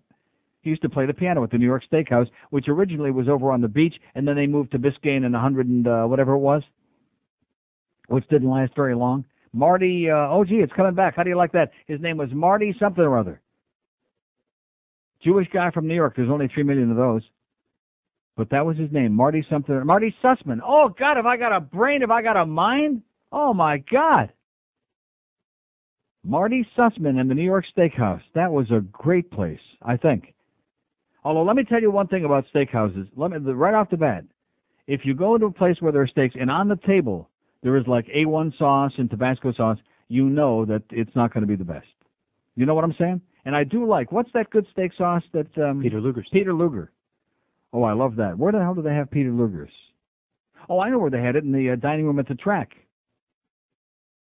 At Pompano Park. You said they had it at Burns when you went there, too. No, they didn't. They didn't? At Burns? I'm sure that's the first place that I heard of it was when you were doing all those Tampa shows and going up there. Oh, maybe they did. Too long ago to remember. I don't know. No, of course they didn't have Peter. They did? I'm sure that's the first time I heard of it. So that goes to show you that Burns couldn't possibly be as good as Ruth's Chris, because any place where you have to put steak sauce on the steak, all that is to add flavor to a tasteless piece of shoe leather. And I'm sure that they have all kinds of steak sauces at Ruth's Chris if you ask for them, but if you ask for them, I'm going to, shoot you in the leg at the very least. That's criminal. Anybody that would go into a place like that broils their steaks in butter, and it's sizzling and juicy, and I mean the flavor is just bursting from every bite, and you want to drown it in steak sauce. Oh God, your taste is so glacial, it's hopeless. I mean, give me a break. So if Burns Steakhouse, I think you're right. They have Peter Luger steak sauce. You don't want to be putting steak sauce on a really good piece of meat. The only thing you want to do is cover up the bad taste. It's like any other kind of meat. Remember Erin Summer? She was selling all those different kinds of flavored things there you put on. Happy Honey Bears. Exactly. To cover up the bad taste. To cover up that real salty taste. 21 before noon of the Pecorino. At 560 WQAM. Ben Coach, get away from the ball, motherfucker. Into the booth we both will crawl in for a twilight meal. Boy! Into your bag utensils fall in, so that if we steal. At 4 o'clock it's dinner time for such a deal. Together we'll nosh our twilight meal. Here at the Chinese food buffet, my teeth fell out again in the wonton. All right. There, to retrieve them a certain way, no one's near the dumpling tray, so I used the spoon. Out in the front, the voice was screaming. It was Hyman Gold. Threw down his bib and said he's leaving. The soup's too cold. We had so much to live for, with not much to live. Together we nosh our twilight meal. Together we nosh our twilight meal. And, of course, a lot of the good restaurants from years gone by have gone out of business because the old farts stole them out of business. They took all the silverware. They just ripped them off something fierce. Like the whole Pumpernicks chain just vanished. Except that one in Hollywood that they, is like kind of a make-believe Pumpernicks. But the original Pumpernicks all disappeared, all out of business. Thank you so much, you old farts, for stealing them blind, for taking the silverware and the Sweet and Low and all the other stuff that you denied over the years, and you robbed them blind, and you made all the waitresses quit and brought them to tears and put them all out of business. Thank you so much. And, of course, what do those people care? Because they're all dead now anyway. Here's a mobile in Pompano. Hello. Good morning, Neil. Yes, sir. What I enjoy doing is when I get on the planes, you read the airline magazines that has America's top 10 steakhouses. Yeah, but it's always independent steakhouses. Right, and I don't know. I don't know if they're even in order or if it's just, supposedly. Because I took a trip to San Diego, and a place out there called Rainwaters was the best, and I went there, and it was good, but I don't think it compares to Ruth's Chris, or I haven't been to Shula's. I do love Burns. I think Burns is just an experience, and I've only been there a couple of times. I wonder why that's not on the list. It's never on the list. No, it hasn't been. It hasn't been on the list in years. Mm-hmm. And I guess I grew up north, and my dad used to come down to Tampa on business from time to time. He'd bring back the menu, and it was just like, I mean, it's a chart. It's not a menu. Yeah, it's the only place I've ever been in my life where you order your steak by the weight. You can get it, 12 ounce, 14 ounce, 30 ounce. I mean, if you, it's amazing. And it'll very say expensive. it'll say very rare, not recommended, like 15 seconds per side. Right. It's pretty. It is an experience, and the dessert room is wonderful. I went there. The last time I was there was last summer, and it was really, really good. Mm-hmm. I don't know how much it's slipped, if in fact it has. One place, an area that you frequent often is, I was steered towards Gallagher's Steakhouse in Las Vegas last time I was there. Gallagher's is in New York Hotel. Right. And wonderful. Is it really? Probably, it has to be one of my top 5 steaks of all time. Good atmosphere, not exorbitantly priced, really, really good. So I would highly recommend that. And not that you get to Atlanta often. I stopped at a place called Bones in Atlanta, which was in that magazine. Yeah, I've heard of that. Yeah, I real, guess that's why I read it. Bones. Yeah, real good. And cigar-friendly and casual atmosphere. You don't have to wear jackets. You just stroll in there. Right, should be. Excellent. Absolutely. Okay, thanks a lot. Thanks, Neil. Yeah, I've seen a few Bones in Atlanta. 567-0560, pound 560 on the AT&T wireless line. Here's New York. Hello. Neil. Yes, sir. How you doing? Great. I'm in New York. Peter Luger's Steakhouse is by far the best in the nation. Yeah. By far. But we don't have them here. That's unfortunate. But let me ask you this. You know they don't take credit cards, Neil. But let me ask you a question. Why is it then that they make that steak sauce, which is very good, by the way, and it's loaded with sugar and very high in carbohydrates, so you really don't want it if you're on the Atkins. But why is it that they make something that's so great you could drink it out of the bottle? If their steaks are so good, you shouldn't have to put any steak sauce on it. You know what I'm saying? Well, you see, the whole thing is the ambiance of the old German restaurant, and their fries are tremendous. Their block potatoes and the spinach. Mm-hmm. It's just tremendous. So it's really the whole meal. But the steak is very good even without the steak sauce. Unfortunately, you can't get the steak sauce in most major chains throughout the country. Right. Another place that's really good that I went to is in Saugus, Massachusetts. Oh, God, I forgot the name of it. Adventure Car Hop. It's like a barn.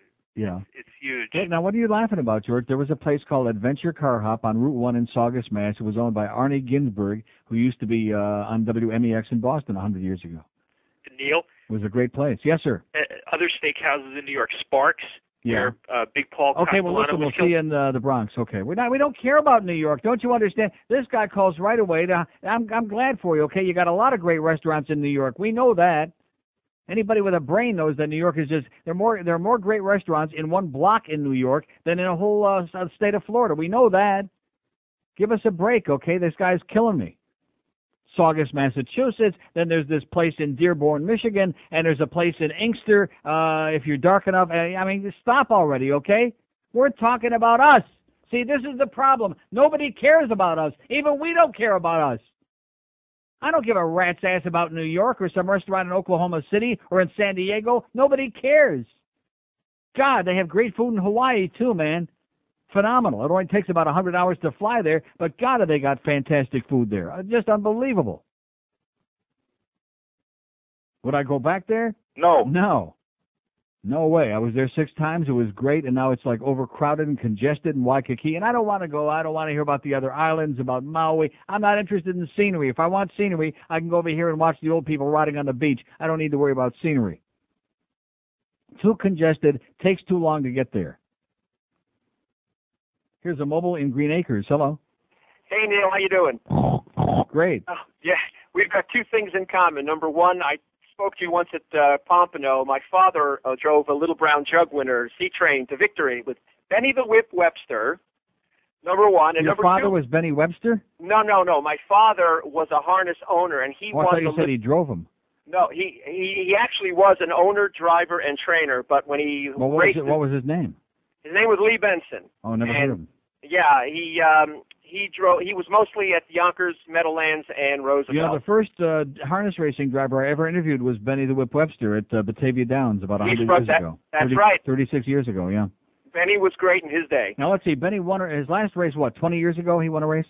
Something like that, yeah. He's still driving every night, but he don't cross that finish line too often. Hey, by the way, before I get to the steakhouses, you know whatever happened to Hervé? He's sleeps with the fishes. He was indicted, I know. You won't see him no more. He's gone for good. But the rest of the Mishpacha, they're all driving. Sylvain Filion, and they're all doing it. Oh, geez. You'll never run out of Filions. As long as there's harness racing going on, you'll never run out. Unbelievable. Filion, yeah. Anyway, that Morton Steakhouse is outstanding. There is one here in Palm Beach, close to where I live. It is very good. But even better than that, there's one in Boca called New York Prime. Yeah. Off Glades Road. I compare it easily to Ruth Chris. Mm-hmm. Peter Leonard just called about them.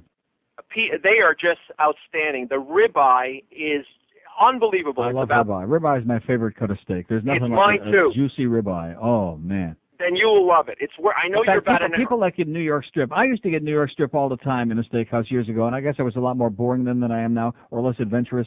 And I never realized how boring New York strip is until you start eating ribeye. Ribeye is the best, and I also like a good porterhouse. Right. And this place, I took my wife for her anniversary last year, and they gave me a 28-ounce ribeye, as thick and as juicy, just enough fat to make it delicious. You would love it. I would. This is about an hour from you north in Boca, right off Glades Road. You need a reservation. It's called New York Prime. Okay. Definitely worth your while. And try the Mortons because it is outstanding. Okay, and say hi to Buddy Gilmore. And go Mario and the Penguins once he gets the team back. Yeah, it looks like they're okay. It looks like they're going to be okay. Oh, thank God. Okay, see ya. Take care, Neil. All right. There you go. Benny the Whip Webster. Let's get some harness racing talk going. No. 567. I'm getting. I don't want you to take it personally, Bruce, but I'm really tired of Bruce Ranger winning every goddamn race. Let somebody else win one. Come on, just one time, Bruce. Will you let somebody else? No. Just one race, once a week. No. Come on. You're doing great, Bruce, but just one. Come on. No. Besides Georgie Knapp. Georgie, go take a nap. 567-0560, pound 560 on the AT&T line. Boy, just minutes away. This is going to be really. So I started to say before you interrupted me, or I interrupted myself as I'm wont to do, about the Olive Garden and that whole thing. And about how, you pass judgment based on when they bring it in. And I was started to say that I'm a little bit nervous about Smith & Walensky sending the meal over because, first of all, steak doesn't ship well. You know what I'm saying? You can have the most, first of all, Ruth's Chris could never do that because they don't open for lunch anyway, at least not here. They're doing this on the one on Sahara in Vegas. They're open for lunch and dinner, but if you go to Vegas, just for your info. But they don't open for lunch. In addition to which, they're so far away from here, by the time steak got here, it would be like rubber. So I'm concerned, I'm hoping, do you follow what I'm saying? I'm hoping that we don't have that experience before because we have had people send steaks in the past, and by the time they get here, it loses a little something in the translation. Like all the juice. Yeah, all the juice.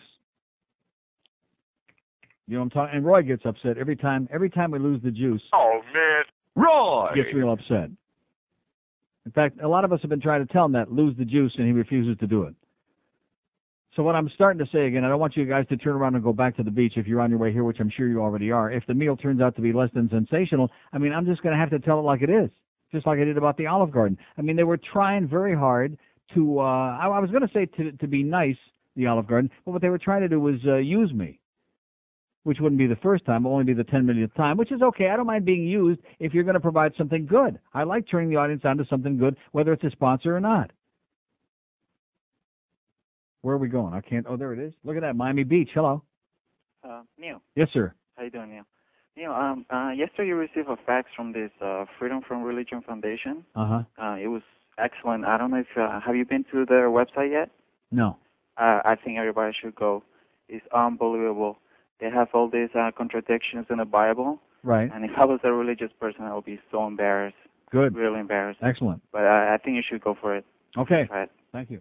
Yeah, the website, by the way, in case you want to get that pamphlet or you want to check out the other stuff he's talking about for the Freedom from Religion Foundation in Madison, Wisconsin, the website is www.ffrf.org. And don't get too carried away with the old FF, please, or you'll show up in New Times. Here's Boca. Hello. Hello? Yes, sir. Hi, Neil. How are you? Great. Uncle Neil, I need your help. I got an unbelievable story about some police that hassled me last night. I called George to get the number from the people that you deal with for the tickets, and they don't deal with people or the police up in Port St. Lucie. Oh, yeah. Stay out of there, my friend. Yeah. The roads suck. It's dark. I didn't know where I was going. I was going to go see a friend. The bridge was, there was a detour.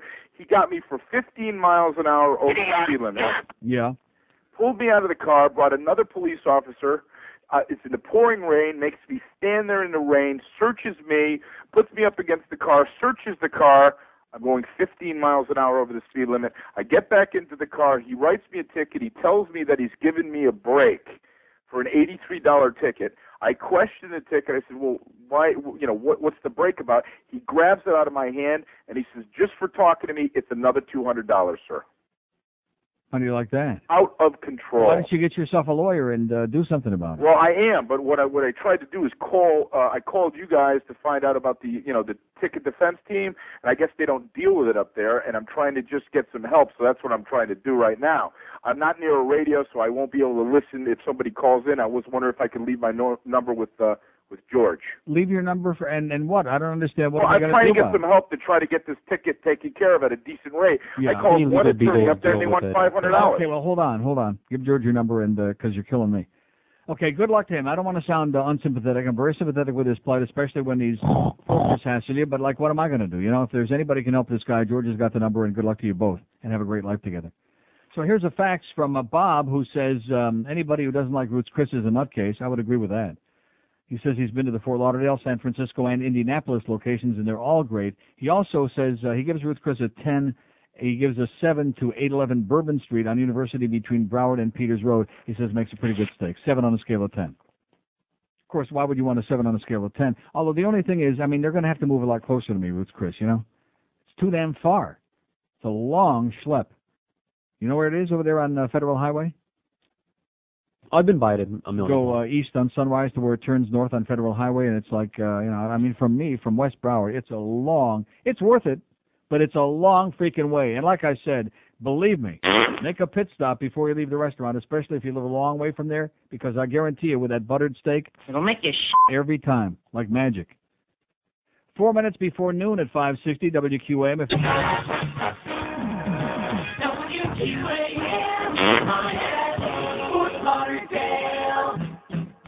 There was an old farmer who lived on a rock. He sat in the meadow just shaking his fist at some boys who were down by the creek. Their feet in the water, their hands on their marbles and playthings, and at 4:30 there came a young lady. She looked like a pretty young creature. She sat on the grass. She pulled up her dress and she showed them her ruffles and laces and white fluffy duck. She said she was learning a new way to bring up her children so they would not spit. while the boys in the barnyard were shoveling refuse and litter from yesterday's hunt, while the girl in the meadow was rubbing her eyes at the fellow down by the dock. He looked like a man with a sizable home in the country with a big fence out front. If he asked her politely, she'd show him her little pet dog who was subject to fits. And maybe she'd let him grab hold of her small tender hands with a movement so quick. And then she'd bend over and suck on his candy so tasty made of butterscotch. And then he spread whipped cream all over her cookies that she had left out on her shelf. If you think this is dirty, you can go yourself. 2 minutes afternoon at 560 WQAM. Look at that, only 2.5 minutes late. That's fantastic. I say that's within the 20-minute limit that we set. And here comes the feast. And look who's standing out there in the hallway. I'm going to tell you, you even inhale any of this food. Keep the food away from him, please, gentlemen. Keep the food away from Fatso out there, okay? He's on a lifetime diet for the next 60 years. So Smith and Walensky is here with our lunch today. And, of course, like I told you, it's going to be really sensational. Or 567-0560, pound 560 on the Mobile One line. Here's Boca. Hello. Hello? Yes, sir. Yeah, great steakhouse you got to try is one in Orlando called Charlie's Steakhouse. Yeah. You ever been there? No. It's great food. They put it over a butter and burn it over wood, and it's unbelievable. Charlie's? Charlie's Steakhouse. What part of Orlando is it in? It's on International Drive. Got it. You know where that's at? Sure do. It's unbelievable. You have to try it if you're ever up there. Unbelievable. Okay. Thanks. I'll see you on the next gay day. 567-0560, pound 560 on the Mobile One line. Here's a mobile in Tamarack. Hello. Hi, Neil. Yes, sir. Neil, Runyon's in Coral Springs. Yeah, it's okay. It's all right. And But it's not in the same league with the stuff we're talking about, you know? Well, Christine Lee's in Miami. Yeah, they have a good steak. Very overpriced, though, by the way, Christine Lee's. Yeah, I know they are. Very, very. You're good talking in steak. North Miami Beach you're talking about? Yes, Yeah, but good steak. right. Okay, thank you. Okay, 567-0560, pound 560 on a Mobile One line. I'll tell you one thing. We're going to have our fill of meat by the time we're finished with this deal today. I'll guarantee you that. We're going to have meat up the rectum by the time this show is over. WQAM. Hello, All Meat Wednesday. Yes, sir. Neil. Speaking. How you doing? Great. I just wanted to tell you about. You ever heard of a restaurant called Smoke Cigar Chop House and Cigar Emporium? Have I heard of it? Yeah, Where is that? it's in Fort Lauderdale. I think it's just east of Commercial. Yeah. They have huge, huge steaks, and you can smoke your cigar, and they have great brandies and great wines. Right. Excellent. Okay. Got to try it. Thank you so much. It seems to me that we were either at that place or we did an appearance there. Was that the one we did the thing at? Does anybody know? No. Smoke in Fort Lauderdale? Huh? No. Well, the one that Cigar Dave was at, that big phony. That was a London something or other, wasn't it? Oh, yeah. Oh, and then what about the one that Zoltan took us to that I used to have my own cigar locker there that we went to one time and he wondered how come Hank never came back? That was, what's with a P? Petaluma? Oh, pedophilia. Right. That's the one. That's Geldy. Yeah, Geldy did the spots, and then, of course, they went off the air, and nobody could figure out how come Geldy did the, maybe that's why they're not on the air anymore. No, they actually had great food. The steak, though, was like, of all the things on the menu, the steak there was like, it was okay. The dessert was sensational. Remember that creme brulee? Oh, yeah. God, only not enough. The steak was just a tad grizzly. I felt like the Hershey Kisses lady from the Rick and Son show that day because everybody else was hopping up. They only had like little bits of all the desserts, and everybody else was grabbing some, and I wanted to like reach over and grab their arm and say, cut the crap, I'm having that, because there were a whole bunch of us. That was pretty good stuff. But would I go back there for steak? No. No, of course not. What was it called? Pedophilias? Here's Miami. Hello. Miami. Let's try it again. Press the button, dummy. Miami. Hello. Hello, Neil. Yes, sir. How's it going? Okay. Okay, thank you. Here's Miami. Hello. 2 days in a row for that jackass. Miami. Hello. Okay, nice talking to you, too. Here's Miami on 7. Hello. Okay, got a rash of those. Great. Here's a mobile in West Palm Beach. Hello. Yeah, Neil. Yes, sir. Yeah, I was just trying to tell you, you're right about Ruth. In a row. How do you like that, sir? 3 morons in a row. Yeah, Ruth Chris, you're absolutely right. But did you ever do the Okeechobee Steakhouse up here in West Palm? No. We don't care about Palm Beach. I hate to break the news to you. I mean, I worked there in 1975, but that's 24 years ago, and there were a lot of great restaurants up there. But we don't go all the way up to Palm Beach to eat meals. Okay. I wanted to tell you something. There's a billboard up here in West Palm. If you're interested, you can call Mary at 1-800-326-MARY. Yeah. And speak to her anytime. Excellent. Just want to let you know, you are God. If she's busy, she'll hook you up with another virgin. Absolutely. Okay, thanks. So if anybody wants to see Mary, just give her a call, okay? She'll be on the side of your bank building probably next week. 567-0560, pound 560 on a mobile one line. Here's a mobile in Hollywood. Hello. Hey, Neil. How you doing? Okay, sir. I agree with you about Ruth Chris. My wife and I went there a couple weeks ago. First time. It was wonderful. But have you ever tried J. Alexander's? Their fillets? Never heard of it. It's one right behind the Broward Mall, not too far from you, and they make a real nice fillet. Really? Yeah, there's a couple of them. There's one over in East Fort Lauderdale, and then there's the one behind Broward Mall. Yeah. It's kind of dressy casual, not a shirt and tie, but, an after-work kind of place. Mm-hmm.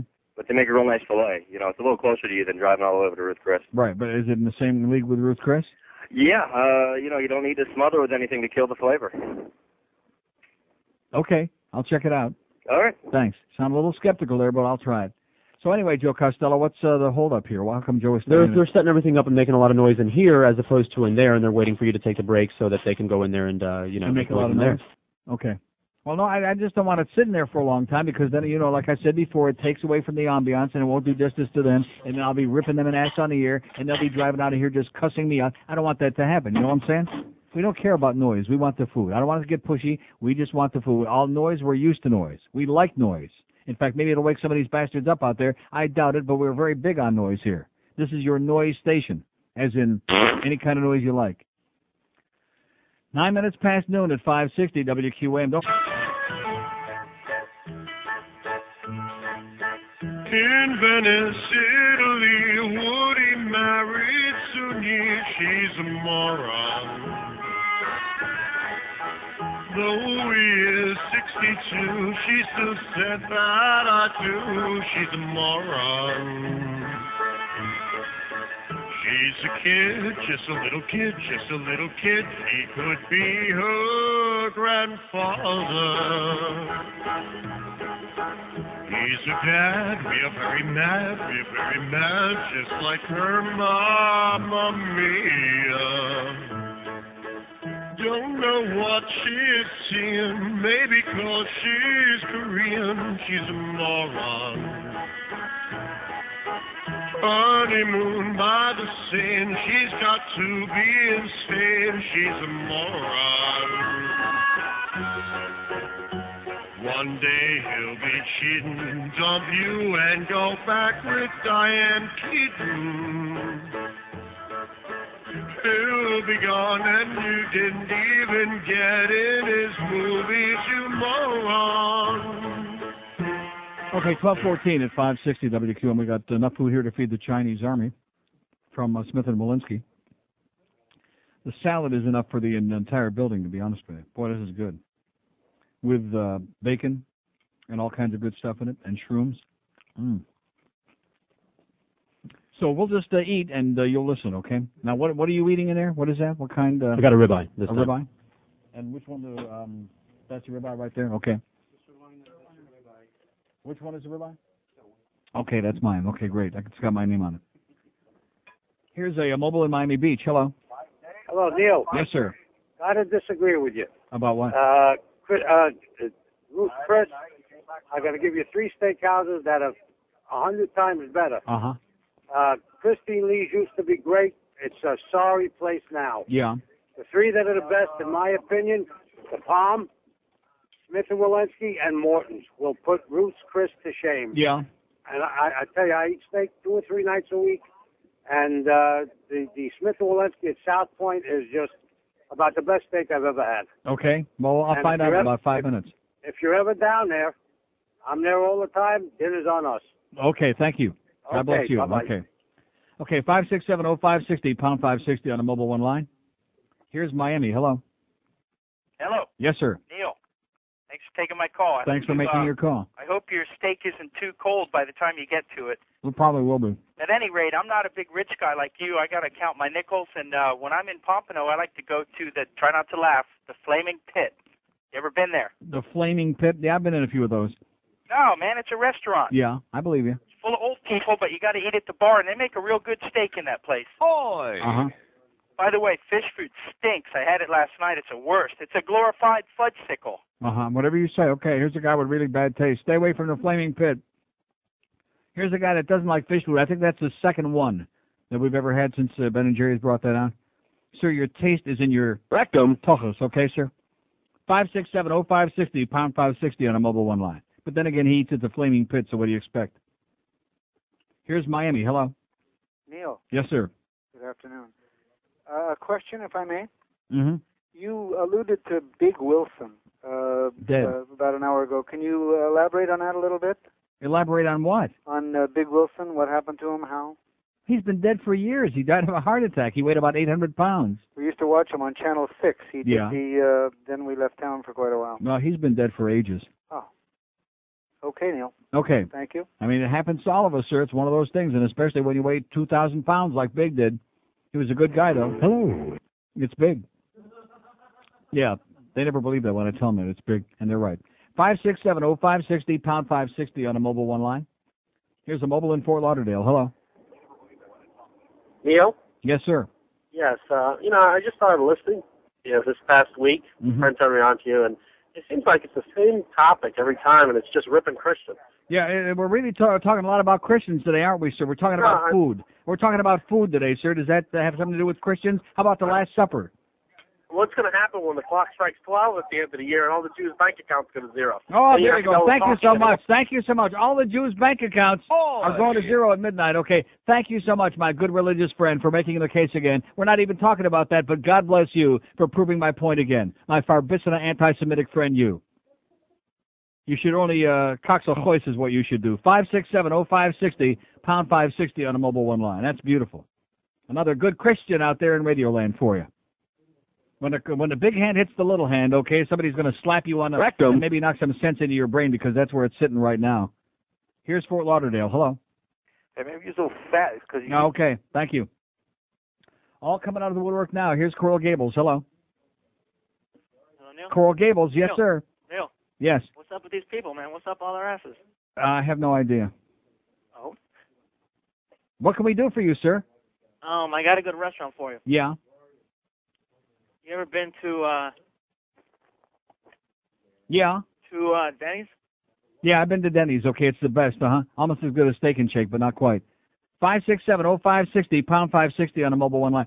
See, maybe it would help, okay, if all these other voyeurs that we got outside with the door open and all the stuff that's going on here. I mean, while we eat, one thing we've learned on this show is to do a radio show and eat at the same time. Unfortunately, we got some other people running around. Every time food comes in, they're running around. The door is open. They're in. They're out. There's all kinds of other extraneous crap going on, and the show is turning into a piece of crap. Do you follow what I'm saying? I think you do. Here's a mobile in Fort Lauderdale. Hello. Hey, Neil. Yes, sir. I like to eat at Ruth Chris's too, but that guy called about the J. Alexander's. That's about on the level of maybe like a Houston's or something. It's no Ruth Chris's. Oh, I do like Houston's, though, but not for steak. Yeah, Houston's is good, but he's right. J. Alexander's is good, but it's no Ruth Chris's. And can I call somebody a douchebag? Here's a mobile in Miami. Hello. Hey, Neil, how you doing? Okay. Haven't been to Ruth Chris yet, but the best one here in Miami is the Palms. I don't know if you've been up to New York at Peter Luger's. Yeah. That's another winner. Mm-hmm. I went to Smith & Wolinski's last time I was in New York. Didn't like it. Luger takes it. And as far as Miami, the Palms. Okay, God bless you, sir. Like I said before, do we care about New York? No, we don't care about New York. We're not interested in New York. Stay in New York, okay? Nobody here gives a crap about the restaurants in New York unless we're going to New York. Am I going there? No. No. 567-0560, pound 560 on a mobile one line. God, am I glad that I started this discussion today, huh? Blame it on Joe Costello. Blame it on that troublemaker in there who was cruising for a free meal and got another one today. And, of course, he needs it with that racing show his going off the air, according to Peter Leonard. Forget about Peter Luger. We got Peter Leonard. Talk about something really desperate, somebody that really needs to find a freaking life. Here's Miami. Hello.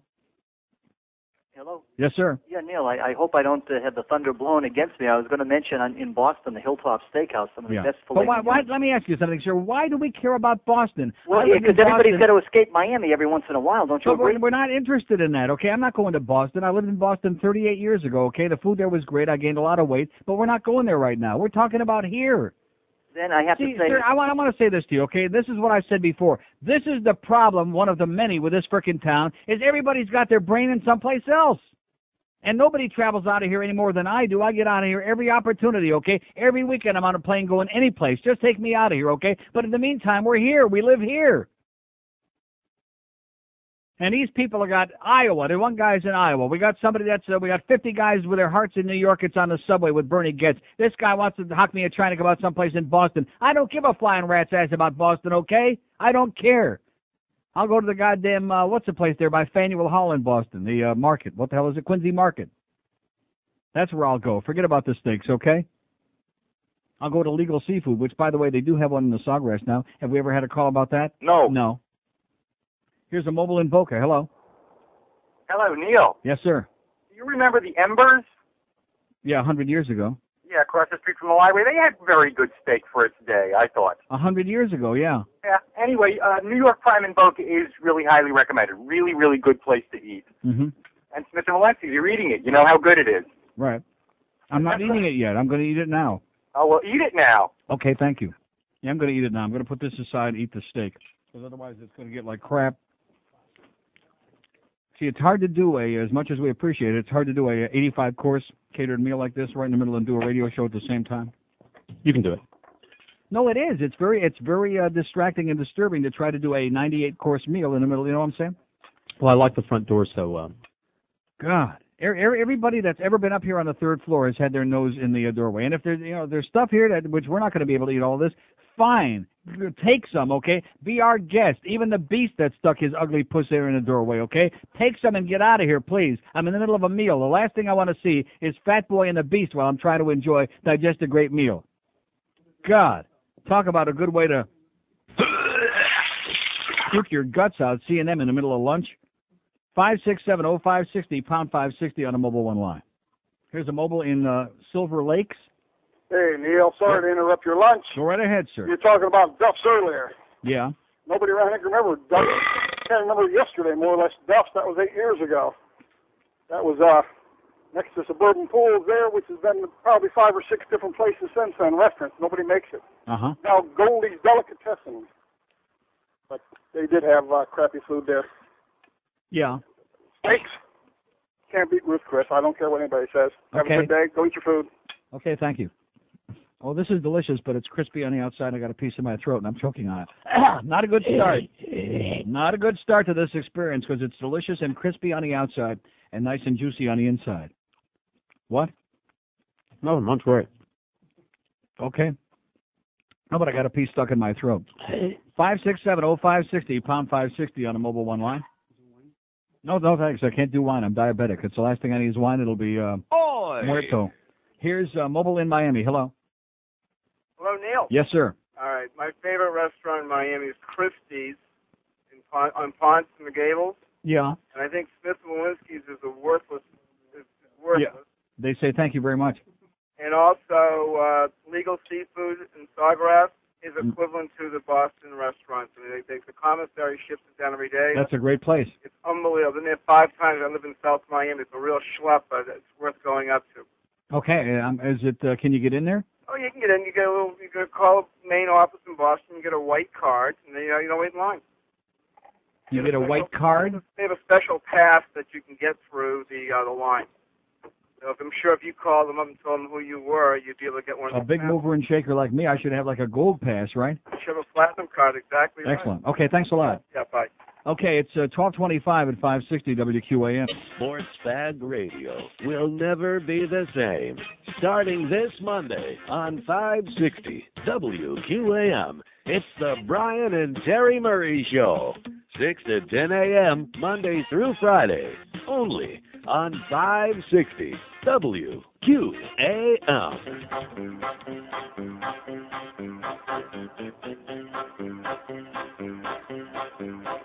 Yo, I'm I'm a nigger, you're a nigger, he's a nigger, she's a nigger, we're all nigger booze. I'm a nigger, you're a nigger, he's a nigger, she's a nigger, we're all nigger booze. That's a word for greeting friends like all black people do. But whiteys want to say it too so they can sound real cool. I'm a nigger, you're a nigger, he's a nigger, she's a nigger, we're all nigger booze. Now the bigots have to find another word to use. It used to be real bad, but now it seems okay when African Americans address themselves that way. I'm a nigger, you're a nigger, he's a nigger, she's a nigger, we're all nigger booze. No longer the vernacular for racial abuse. It used to be taboo, a nasty thing to say, but now it's bandied all about by black folks every day. Yo. I'm a nigger, you're a nigger, he's a nigger, she's a nigger, we're all nigger booze. I'm a nigger, you're a nigger, he's a nigger, she's a nigger, we're all nigger booze. Six and wants and mix and kikes, you're all included too. It really doesn't matter now, 'cause everyone is now a Spook. Yo. Check it out. I be Grandmaster Spook. I be swishing my thing, playing with my record. I be swishing it. I got rhythm. Start dancing, bitch. Put the lotion in the basket. Okay, 1231 at 560 WQAM, 5670560, pound 560 on the mobile line. We got Hank coming up from Shula's at 2. Talking baseball with Donald Z. Brennan at 6 o'clock. Pregame at 6:30, the Orioles and the Marlins again. Orioles and Marlins. 7:05 game time. Anybody going to show up? No. Anybody going to move on down to the good seats when John Henry can tell you all to go back or go to jail? That was one of the great stories I've ever heard in my life, and a classic. That was the epitome of public relations in this town right there. Here's a mobile in Aventura. Hello. Hey, Neil. How you doing? Great. There's 4 places in Miami that I love to have steak in this order. First one is Morton's, Smith & Walensky's. Third one is Ruth Chris. The best steak I've had is at the Forge. Have you had a steak at the Forge? Apparently you don't like if it they very much. paid me by the minute, I wouldn't go back to the Forge on a bet, okay? Why is that? If I want to see somebody's son-in-law get shot, I'll go to a movie to see it, okay? Well, listen, apart from the mafia scene and all that, they do make a hell of a steak. I never had the steak there, but I've eaten there a few times many years ago, and each time was a worse experience than the other. And unless you're one of their inside crowd, and answer the phone, sir. Unless you're one of the inside crowd, no, seriously, they stick you in that room way in the back, and the hash browns or whatever the potatoes were like heated in the microwave and just boiling, scalding hot and burned my mouth. But other than that, it was great. So you can have the Forge and all these other mindset places. See, we got all these places in this town, as I've told you for years, the Rascal House and the Forge. It's a hype job, okay? If a place is good, it doesn't need hype. But be that as it may, here's Margate. Hello. Neil. In fact, maybe the regulars at the Forge, maybe they get the good food, because I sure never got any. Yes, sir. How you doing, nigga? Okay. There's a place called the Capitol Grill. I don't know if it's in Miami on Brickell Avenue. I believe I've seen it there, but there's one in Washington and up north, and that had excellent steak. The 2 locally for you would be Steve's Steak and Seafood. It's on University and Sample. And I believe you've mentioned Flavors of Italy. Have you ever been there? I mentioned that, Flavors of Italy? Yeah, that 7-layer torte appetizer. That's phenomenal. Never heard of it. It's excellent. Flavors of Italy. It's right, and Steve's is right next to it. So maybe you have to pop in to eat one or either. They're both very good. Other than that, may I call someone a douchebag? Okay. Joe Rose, you're a pathetic, idiotic douchebag. With a big head. Okay, thank you. 5670560, pound 560 on the mobile one line. George is in there with a little bit of wine, a little Chardonnay. Food, all right? Yeah. Try the wine. So anyway, let's, where are we going? Here's Tamarack. Hello. Hello, Neil. Yes? Yes, I want to talk to you. How come when the dark people score a basket at the end of... Let's go to a mobile in Weston. Hello. Hey, Neil. Yes, sir. Forget my laryngitis, but are you only looking for recommendations for steakhouses or other kinds of restaurants? Anything you want, sir. Anything goes today. I'm so sorry I got into this. I could blow my brains out. Sounds good. Have you been to the East City Grill on the A1A? Never heard of it. It's a really cool place and very sophisticated food. How about Revolution 2029 in Hollywood? Never heard of it, no. It's also really good. And the final. I don't eat very much in Hollywood. Generally, you gotta have teeth you can put in a glass to eat in Hollywood. How about Las Vegas? Like at the Have you ever Arc. been No, stay away from there as much as I can.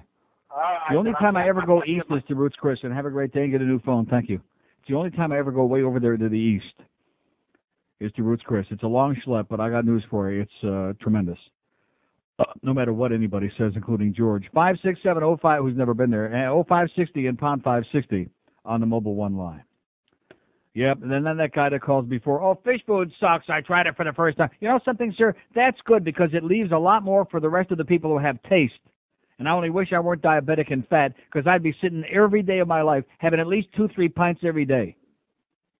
I mean, you know, everybody has different taste. If you like your vanilla bean ice cream, you go ahead and just, plunge your brains out with it. Just shove it down your throat or in your rectum, wherever you like. But all these experts out there, whatever Neil says, no, that's no good. I got better taste. Like that bitch with her, we had so many of those. Like that Haagen-Dazs, that cafe latte, that crap that all our Julio friends were raving about, the dreck. Just garbage. What the hell was the name of that? Do you see how long that lasted, by the way? That was popular for about 5 minutes. What was it, that cafe de latte or... Dulce de Dulce de douchebag. Yeah, that's what it was. Douchebag. Garbage. Haagen-Dazs is not ice cream. Haagen-Dazs is watery. You can put it in the microwave for a few seconds and see the water. You can see it's a watery composition. That's not ice cream. Maybe ice milk is watery, but not real ice cream. It shouldn't be watery. But like I said, if you want to eat that crap like the woman with her Starbucks, that was the other one. Another pseudo-intellectual. Oh, well, you don't know anything. Starbucks. And you know something? I tried the Starbucks, and it tasted like coffee. Because guess what? Everything they make, that's what they do. They make coffee, you know? It's like if Greg Reed made ice cream, it would taste like that, because that's where his expertise is. Here's a mobile in Pompano Beach. Hello. Hey, Neil, you tried that new triple caramel chunk from Ben & Jerry's? Triple caramel chunk. Yeah, I did try that. Yeah, it's very good. It puts me into a coma. The Rain Dancer, Fort Lauderdale. Yeah. Age your steaks 21 days. It's my favorite next to Ruth Chris. So. Next to Ruth Chris. Yes. Okay. Thank you, sir. Thank you. Have a great life. Next to Ruth Chris. See, we started out like 2.5 hours ago, and it was all because of Joe Costello, who's got really crappy taste. You do. You have lousy taste. You're a good guy, but with crappy taste. You have garbage taste. You don't like feet. You don't like Ruth Chris. It wasn't good enough for your exquisite tastes. Yeah, isn't that what he said? He said it was disappointing. It was like so-so. He said it tasted like feet. Yeah, it tasted like the smell of feet, something like that. That's what he said. Like toe jam, I think is what he said. It tasted like toe jam. Or maybe he said it tasted like a penny. Is that what he said? Yeah, it tastes like a penny is what he said. Rectum. Yeah, something like that. You just have bad taste. I mean, we can't help it. And he thinks he's had real Italian food. What was that place he was telling us about? What is it, Capriccio? Anybody ever hear of Capriccios in Hollywood? Or Pembroke Pines, wherever that is? Don't they also have the... What? I've seen it. Drove by it. Oh, you have seen it. Is that also at Pines in Palm or somewhere Pines in University? Sheridan and University. Sheridan and University. Right by the Yeah, I know where Sheridan University is. And? He said it was good Italian. But he doesn't know from Italian. Just because he is Italian, he thinks he knows Italian food. Let me say it again. Most Italian food in this country is America. It's bastardized. It's not real Italian food, but everything is relative. Oh, my God. I'm so sorry that I did this today. I can't begin to tell you how depressed and psychotic I am that I did this today. I'm just on the verge of suicidal. Or maybe I'll get somebody else. 21 before 1 at 560 QAM. Oh, God, Neil.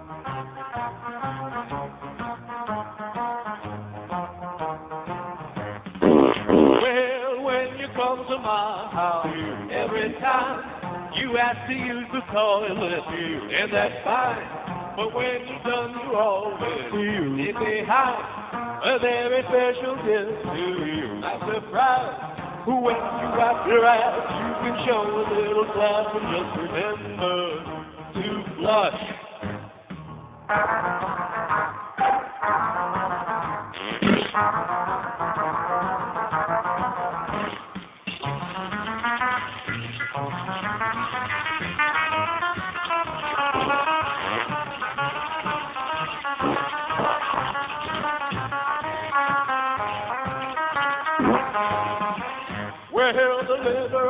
tanking in. But you pull for a courtesy flush when you're getting full.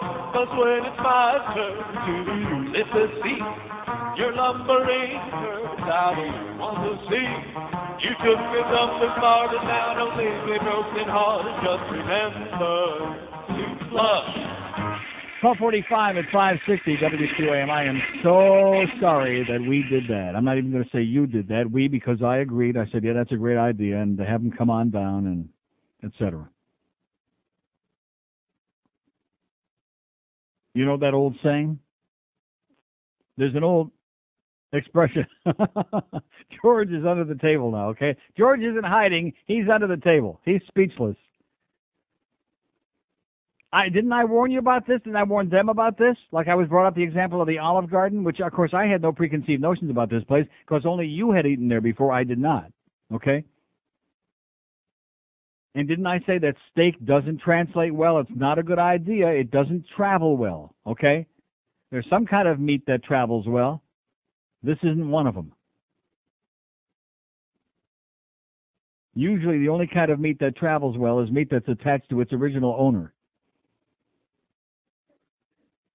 This meat, however, was not attached, although it was certainly raw enough that it might have been. You catch my drift? And stringy enough, etc. And I also want to say this, okay? A lot of you, and it doesn't do justice. It's not a fair test. It's not a fair test. So I discount this.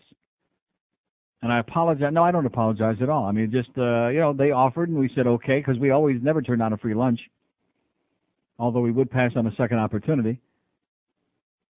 But so many of you people in this audience, and like I said, we can't all like the same things because then there'd be like a run. Everybody would be running on a store to try to buy the same product, and all the other stuff would sit there on the shelf, and nobody would buy the stuff that's tasteless and not that great. So that's fine. But in listening to the first 2.5 hours of you people calling in, I'll stick with what I like, okay? I'll stick with Roots Chris. I've had it a million times, and like I said before, if they never ran a spot on any station I worked at, I don't care. Makes no difference to me. It's the best damn steak that my money has ever bought anywhere. And all you experts who always know better than I do, you're full of crap. Yes, Morton's was very good in Chicago, and I'm sure the one down here is probably, was it Morton's or was it the Palm? Oh, it was the Palm. That's the one we had at Chicago that time, downtown on the Loop, the Palm. And they have one here on Key Biscayne, I believe, and also maybe one in Palm Beach, which is supposed to be sensational, but I've never eaten there. But like I said, if I'm in the mood, which I'm not one of those people that eats steak 3-4 times a week, although I probably should. If I want to stay on the Atkins, it's a good way to do it. And I do like it. And I can afford it and all of those things, but it's a long schlep over there. If Roots Chris were like in my neighborhood, I'd eat there at least 2 times a week. Easy. But since I already know I like that, why do I need all of this other stuff? Well, what's the point? What is the point? I don't like Roots Chris. I love it. And if Joe Costello doesn't like it, good, that's one more ribeye that's left over for me next time I go there. Because I already know he's got, pedestrian taste would be an overstatement, okay? Pedestrian would be the greatest compliment I could pay. He's got taste that's like in his tush, okay? Since the only thing he complained about was the price, maybe he'd like it better if somebody else was paying. Yeah. In other words, kind of like a Rimmer. I always thought you looked a little like a young Jeff Rimmer. A little mustache, and I think you look like his identical twin. You're starting to even act like him a little bit. In other words, like he always says, when somebody else is paying for it, it tastes a hell of a lot better. That's his motto. And now Joe Costello says, no! Yeah, is that what he said? Uh-huh. Oh, he said yes. I mean, I just, the less I say at this point, the better, because it doesn't travel well. It doesn't translate well, and it was raw. I like medium well. Now, of course, that's your thing. I don't know what you told them. I like medium well, which you I didn't tell them anything. Well, then how could you bring somebody a steak if you don't know how they like it? Let me hold up my meat for you, okay? Well, the good thing about that is you can stick it on the grill. Yeah, several more times, and not even come close to getting the red out. You see what I'm saying? And you see also the stringiness inside there? As I attempted desperately several times to find a place to cut into. You see what I'm saying about that piece of meat? Maybe it was just a bad piece of meat. Cooked, not cooked, uncooked, red, raw, crawling around on the plate. The bacon in the salad was excellent. The T-shirts and the cap, Sensational. Hash browns? I didn't eat that. I can't eat hash browns. I know you can't, but they were great. Good. Okay, the hash browns were great. The cream spinach was cream spinach. It wasn't like the spinach au gratin at Ruth's Chris, not even in the same category. Which I love, that spinach au gratin. I could take a bath in that if it weren't so steaming, piping hot. Did you have any of that at Ruth's Chris? Oh, you had the baked potato. Well, see, again, baked potato. Anybody with taste, did they order a baked potato? No. No. Goyim with very plain taste. They order baked potatoes. They also eat like the Schwarzes eat butter pecan ice cream, okay? That's fine. More fish food for the rest of us. More tasty flavors for the rest of us with taste. But people who have like very pedestrian taste, whose taste buds were like denuded at birth, they order baked potatoes. They have potatoes au gratin there, by the way, but would knock your socks off. Don't you like potatoes au gratin? Oh, I said knock your socks off. He doesn't want to knock somebody's socks off because then he might have to deal with feet. Good thinking. Stick with the baked potato, Joe. I mean, see, I feel bad because I feel like these people brought in. I wish you could have seen the chef was here and the owners and these other two deadbeats they picked up on the way, whoever these guys were, and they brought us spread here you wouldn't believe, and they brought us hats and caps and their great steak knives, which I'll take home. I can use some, and all this other. They'll probably come back and take it back tomorrow. But you know, I mean, I told you before, I'm not going to sit here and lie. I'm not going to say, God, that was great. You know. It was, like I said, the less said, the better. It just doesn't you can't make a steak on the beach, bring it over here. Remember Woody Graber that time brought us, look at that, I'm spitting up spinach here. Oh, look at that. Wait till you see this thing in here. It's pink and green now.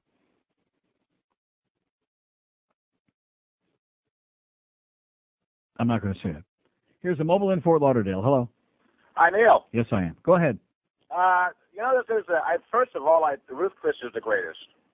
They are the best. I agree.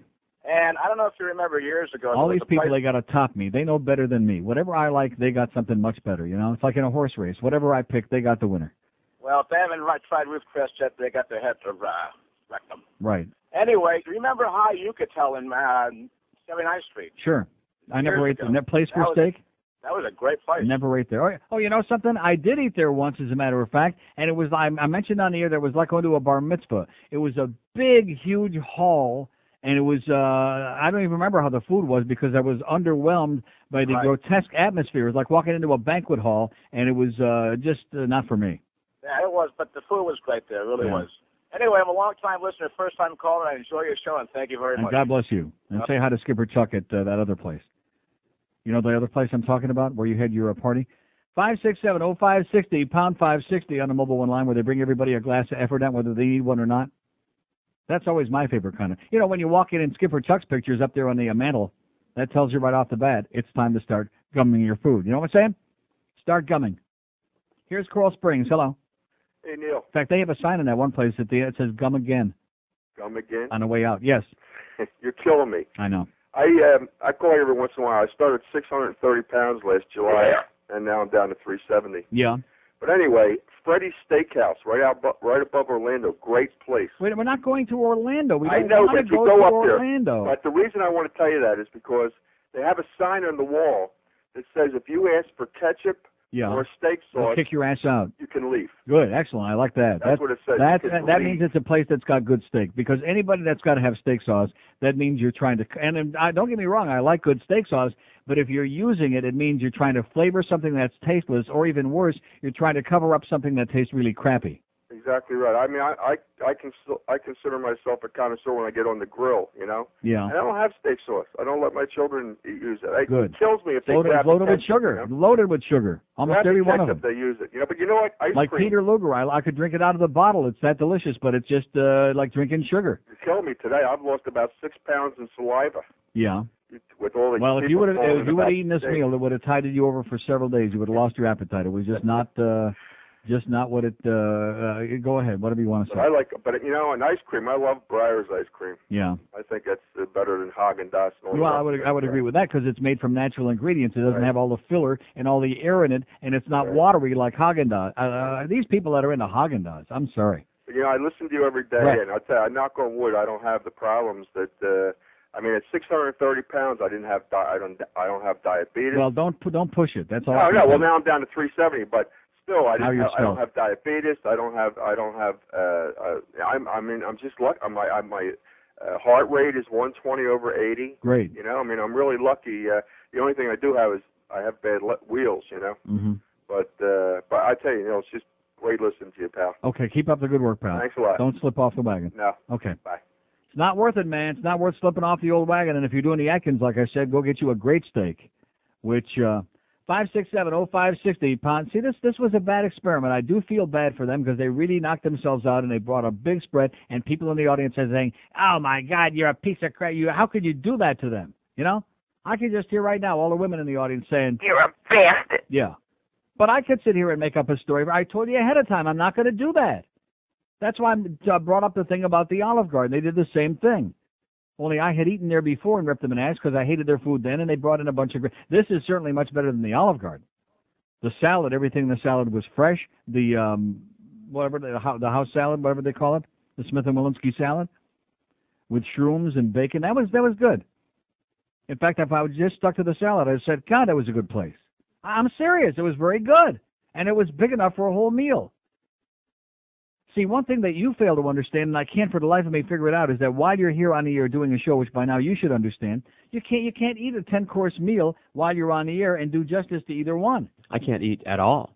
Well, I can, in case you haven't noticed. There's a lot of things you can do while you're on the air that I can't do. Yeah, but he's not here today. 12:56 at 5. Oh, believe me, no contest, no problem at all. How can you talk and do that? Oh, just watch. If I can eat, No. if I can eat with my mouth full. 4 minutes till 1 at 560 WQAM. WQAM, Miami, Fort Lauderdale. It's a 1 to 2 hour. New from Bubco Foods, it's the all-new taste-enhancing, palate-pleasuring Wonder Sauce, just in time for barbecue season. It's Day 1 steak sauce. Pile it on, your taste buds will thank you. Whether you're having a rump roast or a thick, hearty tube steak, Day 1 makes it better. My black and brown roast was the hit of the party, and my tube steak goes down easy thanks to Day 1 steak sauce. Day 1 steak sauce is not available in stores. Just call 1-800-GAY-SAUCE and we'll drop a tube full of gay sauce right in your mailbox. Are you on a diet? Day 1 steak sauce is low in calories, but high in protein. Day 1 steak sauce, packing in the flavor. I'll bet you do. Okay, it's a minute after 1 at 560 WQAM, so now I'm a bad guy, I'm a bastard and et cetera, and I admit that, but I just can't play that game, There's some people, they get something for free and they'll rave about it. It could be the worst thing in history. Oh my God, I can't do that. It was just lost in the translation, and I'm really sorry for everybody concerned, but it just, it just didn't hit the spot. Aren't these the coolest steak knives you've ever seen in your The life? steak knife, I'm going to tell you, Smith & Wollensky, when it comes to steak knives, second to none. When it comes to caps, I'm wearing their cap right now, okay? I'm wearing the cap right now. Brian, come on in. You want some raw meat? Okay, let's go to Plantation. Hello. Plantation. 22 minutes and 29 seconds they've been waiting. Did they hang on? No. No, they're gone. 567-0560, pound 560 on the AT. Probably they drowned is what happened. And it's interesting to me, at the beginning of the show I talked about the lack of drainage and the lack of assistance and anything being done at all in terms of draining all the flooded streets out there in Plantation and the Acres and Sunrise. Does anybody seem to care? No, that's why they don't do anything, because you don't care. Here's a mobile pig report in the Pines. Hey, we are all pigs in Pembroke Pines. Here's the situation. Pines Boulevard and 77th Way. There's 5 pigs with radars, and here's the best part. It's 6 lanes across. They get somebody speeding, they run out in the middle of the road, stop them. Just now they stop somebody in the middle lane. Dead stop. Pull Excellent. over. Good. Not only providing safety for us in Pembroke Pines, also impeding all the traffic. Thanks a lot, you bunch of scumbags! Okay, thanks for the good news and get a new phone. Okay, 200 open lines here, 567-0560, pound 560 on the AT&T wireless line. See, these people don't even have an opinion on whether I did the right thing or whether I'm a prick for doing that. They don't even have an opinion on that. Much less about the fact that all their streets are flooded and they're taking rowboats to try to get out of the house to wherever the hell they're going. They don't care. They're just, like I've told you for years, they're indifferent. They're passive. That's good. They don't get worked up. They don't get excited. They're just real passive. They lay back and they're in a coma. And it's never going to change, except for those 40 people that showed up at the ball game last night yelling, Comunista, Comunista. That's it. Those are the ones that get worked up. They have a passion. Here's a mobile in Miami. Hello. No. Yes, sir. Good afternoon, sir. I don't know if anybody brought up Churchill's down at Davie, not too far from where you live. That steak around, probably not as good as Ruth's Chris, but it's up there. Broiled in butter, best cooked meat you'll ever put in your puss. Churchill's, where have I heard about that before? Didn't somebody do a cigar thing for them, or didn't we? Yeah, they've got a cigar bar there. Right. Maybe you guys might have done spots for them before. Okay, thanks. Southwest corner, Snob Hill, and Griffin. Unbelievable. Got it. I'll say hi to Winston. Thank you.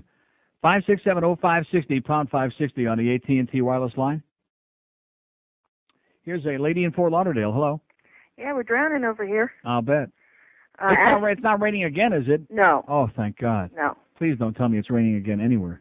No, not that I have a little sprinkles here and there, but other than that, it's pretty clear.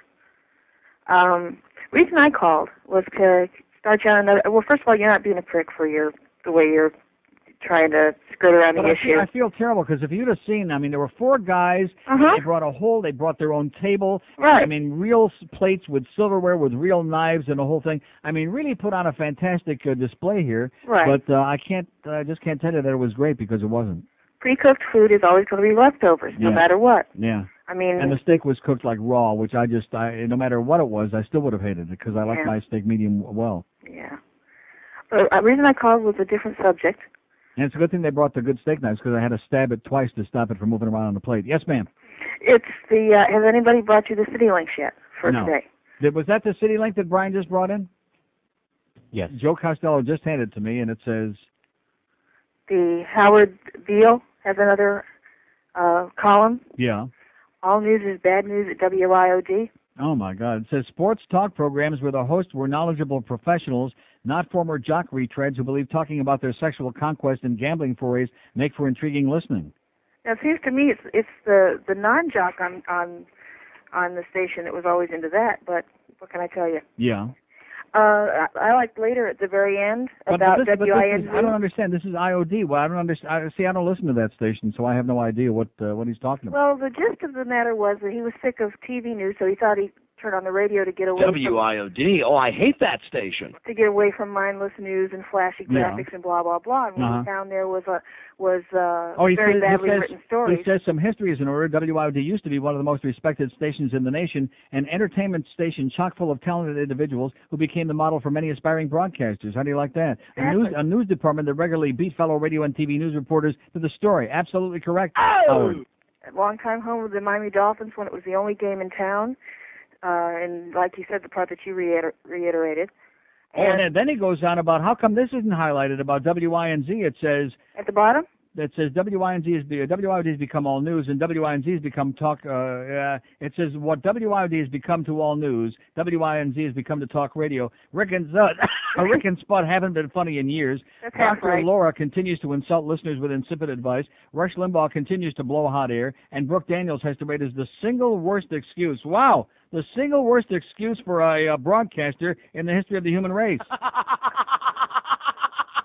It says 5 minutes of her afternoon show, and you either yearn for dead air or just to be dead. Amen. Let's not even discuss those minuscule ratings, says my close friend Howard Beale. I love a couple paragraphs up about Peter Bolger. Did you see that part? This is getting better by the second. Now, where is it? A couple paragraphs on the right. As in most ventures? The problems begin at the top. Peter Bolger is the operations manager and the program director for both stations. He's an asshole. And it's obvious that his leadership is about as solid as his programming choices. This is the guy who gave a green light to replaying Jim Rome's Sports Talk every night at 9 o'clock. Trouble is it's taped earlier in the day, which means WIOD is airing information that's 9 hours old. Clear Channel shares some blame since they own the company that owns Rome's show, and by airing it in Miami, they can collect larger ad revenues from sponsors. Still, it's an embarrassment and a programming joke. He's an asshole. Yeah, but at least he's consistent anyway. Well, thanks for making my day, sweetheart. Okay. Even lunch starting to taste better now. Great. Thank you. Bye. Nobody like that Howard Beale, I'll tell you that right now. He's on top of it. I'm as mad as hell, but I'm not going to take this anymore. Oh! What the f*** is that? Free drugs. Tonight I have free drugs. Tool, hard I'll take it. Tool, hard I'll take it. Bust. The longest tool, the highest tool, The smallest tool, my fellow Americans, I stand before you tonight. Hard on, growing, hard on, expanding, hard on, rising. I reach out my tool to all of you, a rock solid, hard on, free drugs. Tonight I have free drugs. Tool, hard on, take it. Tool, hard on, take it. And ask that we join together in saying to the American people, take it. You know, there's this great place in Peoria that you'd really love. And then in Oneonta, New York, there's a fantastic place where they have these great hot dogs. And then, God, I am so sorry that I ever, years ago, not that many years ago, but in the past, every now and then we would do this. We do, and Rick and Suds would do a show like this. And we would talk about different kinds of restaurants, and it was fun. And we haven't done this in a long time, and you know why? Because it's history. It's all over with, okay? It's not fun. It's agony. And especially this meal was agony. 567-0560, pound 560 on the AT&T wireless line.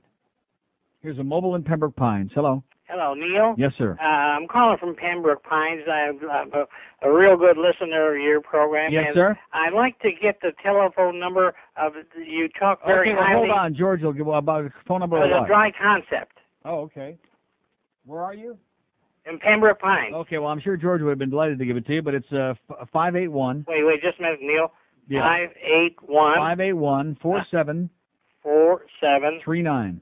Are they good? They're the best. I use them every year. Is that right? Oh, best in the world. What do they do? Is it dry, or they don't come in with a bunch of water? No, they don't. They're just a regular dry cleaning They system. dry clean your carpets, or they do a magnificent job. Trust me when I tell you. Okay. Thank you very much. It's nice listening to your program. And thank you so much. Sure. And God bless you. Okay, 600 open lines, 567-0560, 567-0560, pound 560 on the AT&T wireless line. I guess that's probably the last time that somebody that we don't know is going to be bringing us lunch, which is okay. We know lots of people that we do know, and they'll bring us lunch anytime we want it. And we know what to expect, and then we don't have to disappoint them, and I don't have to feel so bad. Which, contrary to the way you think, I do feel bad. I think it's unfortunate, that it didn't. With Olive Garden, I didn't feel bad because I hated them like poison before they brought in the food, and then it was kind of like, oh, well, we're going to show you, and they brought in the stuff, and it was crap. And you know something? They do a big business. They're all over the country. It's a humongous chain. They're up in Canada. They're everywhere is the Olive Garden. Every street corner is another one. Right next to your goddamn Eckerd's or Walgreens, there's a goddamn Olive Garden. So again, it goes to show you that there's no accounting for taste. I've never spoken to anyone that had a good meal there. Look at all the people driving through McDonald's right now as I speak. We got people listening to me right now, probably at the drive-through at McDonald's, All I can say is it's great in Amsterdam because the rest of the food there sucks. But other than that, and don't eat the bun, God forbid. 567-0560, pound 560 on the AT&T wireless line. Mobile in Fort Lauderdale. Hello. Hey, Neil. Yes, sir. I know you probably know this one, but being that you live in Plantation, and it's an oldie, it's Dan Dowd Steakhouse. No, they've been out of business for years. I know, but you've been there, right? Horrible. Horrible? Terrible. Oh, get out of here. Why do you think they're out of business? Well, because, I don't know. But Awful. I thought it was great. Well, evidently nobody else did. Thank you. They had the big cow in front there on 441. You're laughing. I'm serious. They had the big cow out in front of the joint, and it was a grotesque place, and then they had like a butcher shop right next door to it, and they've been gone for years. And the place across the street, which he doesn't mention, that was pretty good, was Chuck's, but they went out of business because that neighborhood isn't exactly what it used to be, if you follow my drift. It's another one of those changing neighborhoods. Yeah, there you go. So, Chuck's was pretty good. I never had a bad meal in there. I mean, it wasn't in the same league with Ruth's Chris. It was less expensive, but it was good. Always had good meals in there. But it's gone. Here's a mobile in Hialeah. Hello. Neil. Yes, sir. All you're missing is Robert Tolf. Yeah, he's with Sandy. He sleeps with the fishes. He's with Sandy and Ann. And with that lovely lady from Miami Beach. Yeah. Listen, Chuck's is still around. It's over on 17th Street. Yeah, but that's been there forever. But this particular one is gone. And then I know it's a chain. Wasn't there also one on? Oh, never mind. They're around. There were three of them, I think. But the one in Plantation or Lauderhill, actually, that's been gone for a while now. Yeah, I haven't been to Ruth's Chris, but you and your callers talking about it, I've got to go. I have gone to Don Shula's, but we went there last year, and I was really kind of disappointed. The service wasn't real hot, and I don't know if he's just spreading himself too thin with all these other restaurants or what, but it wasn't up to par what it used to be. And I guess it's kind of harder to read the menu now that they keep underinflating the footballs, I get. And Burns is a great steakhouse, but I think they get too complicated on their menu. Yeah. I don't like all by those the time you different figure out how many ounces and and the different shades, the shades of pink and brown, by the time you get through, you need to be a rocket scientist. That's true. But it's a fun. It's like, you have to spend the whole night there.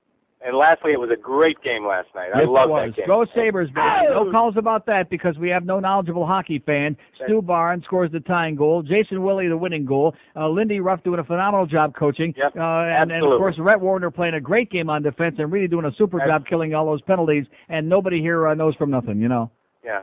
I didn't hear Brian Murray calling you. No, I didn't hear Chris Wells calling either. Have a great day, sir. You too. Oh, Chris Wells, you're going to start that again? No. What's the point? What's the point? And like I said, that's this town for you, They can fill up that arena with a bunch of dunderheads who have no idea what's going on there and couldn't care less and are just there to schmooze and socialize and talk with each other on the cell phone. And then that's fine, More power to Wayne. He's raking in the big bucks. But when it comes to being able to discuss and understanding it, it's, as usual, hopeless. Here's Miami. Hello. Miami? Yes, sir. Neil? Speaking. Hi. You're right. The New York Steakhouse was one of the best. That was good. But I don't agree with a couple of the guys that they said that the New York Prime up there, fair. I've been up there twice, and first place, they don't even know how to do a veal chop. Comes out dry and nothing. Like I'm going to drive all the way up to Boca for something dry and mediocre? No. Yeah, if you go to the Palms, if you're not Norman there, you see the waiter, and then all you see is the busboy, and that's the end of that. And they put you behind a pole if they don't like you. Oh, so it's like the Forge. There's nothing. I'm going to tell you. I'm going to say it again. Right. To me, there's nothing worse than going into a restaurant anywhere in the world where you have to smear the maitre d', where you have to know somebody to get sat in a place where you're going to get decent service and maybe even the right food. Forget that. That's a plastic bunch of crap. Right. It's for pseudo-intellectuals. It's for name droppers. Yes. Well, Morton's is not any better. We went to Morton's twice. And the first time we went up there, there were 6 of us, and Bill was a nice bill. The service was mediocre. When I got the bill, there was a $25 charge for 2 glasses of Merlot. So I called her the assistant manager, and I said, "What is this?" He said, "Well, you ordered the premium." I said, "No, I didn't. I just said Merlot." The waiter didn't tell you, blah, blah, blah. No, he said, "Well, he made an adjustment." That was fine. Came back the next time. The service was awful. And the same guy that was to apologize never came by the table once. I had to pour my own wine. Right. And the food was just mediocre.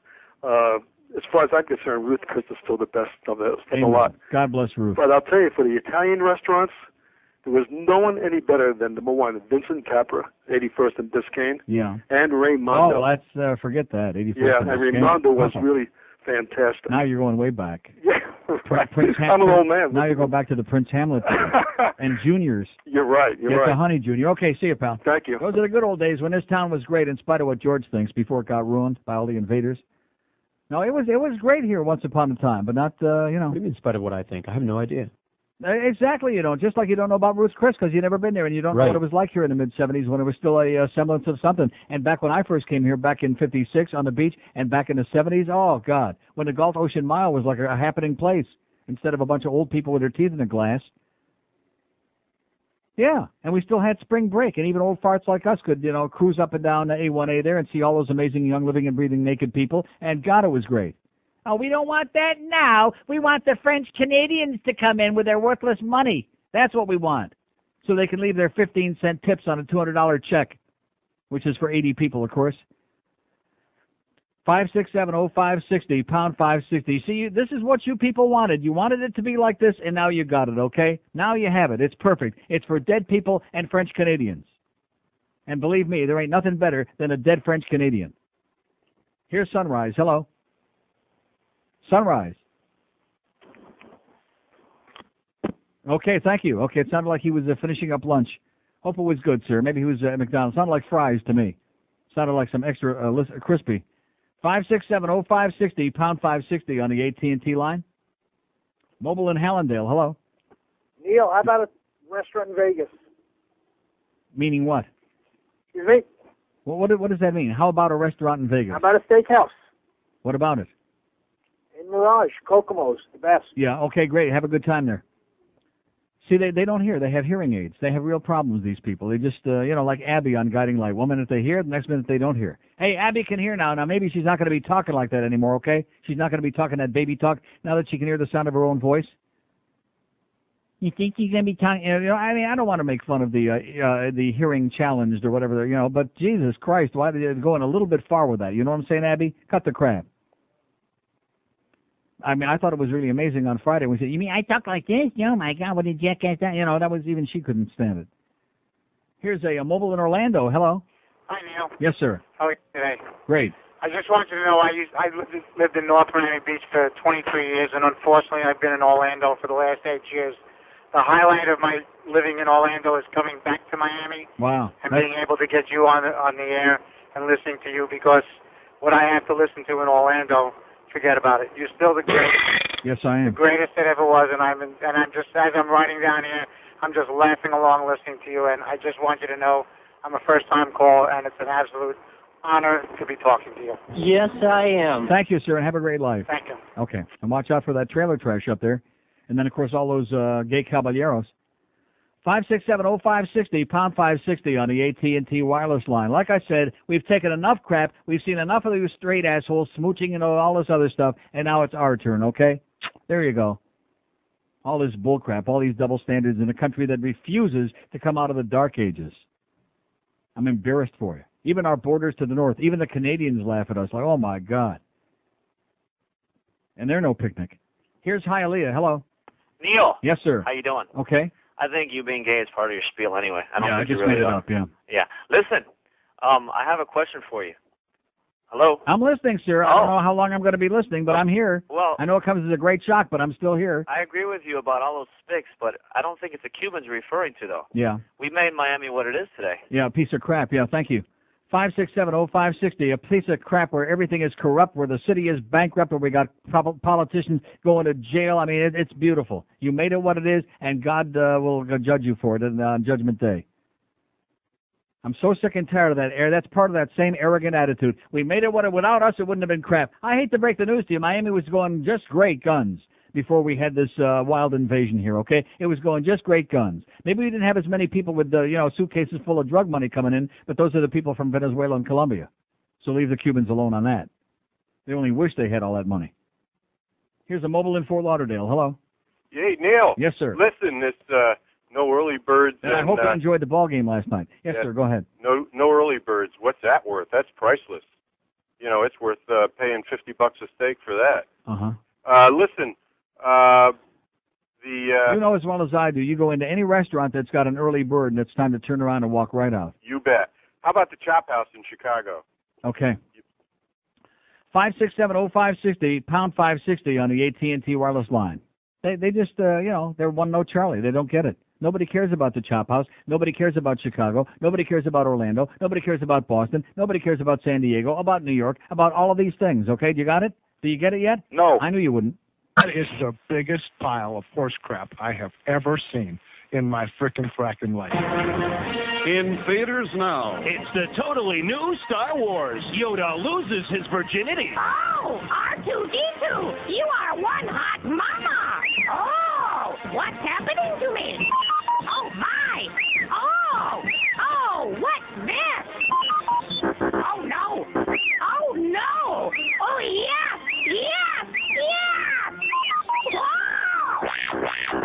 Yoda gets jiggy with R2-D2. Ooh, R2-D2. Give it to me, baby. Showing now in a theater near you. 1:30 at 560 WQAM. Here's a fax that says Ruth's Chris is one of the best steaks in town, but the Fort Lauderdale location is much better than the one in Miami. I wouldn't know. I've never been to the one in Miami. Regarding Smith and Walensky, it's great, but you have to go twice to appreciate it, is what it says. Everyone I've taken once was indifferent, and then the second time fell in love with it. I'm not indifferent, okay? I'm not the least bit indifferent. I'm not ambivalent, indifferent, undecided. And then it goes on, for barbecuing at home, Omaha Steaks really isn't that good. Nothing for your money. Order from Allen Brothers, which is just as expensive but worth it, and it's got a number. They supply steaks to many great steakhouses, including Morton's, and it's got numbers here. Okay.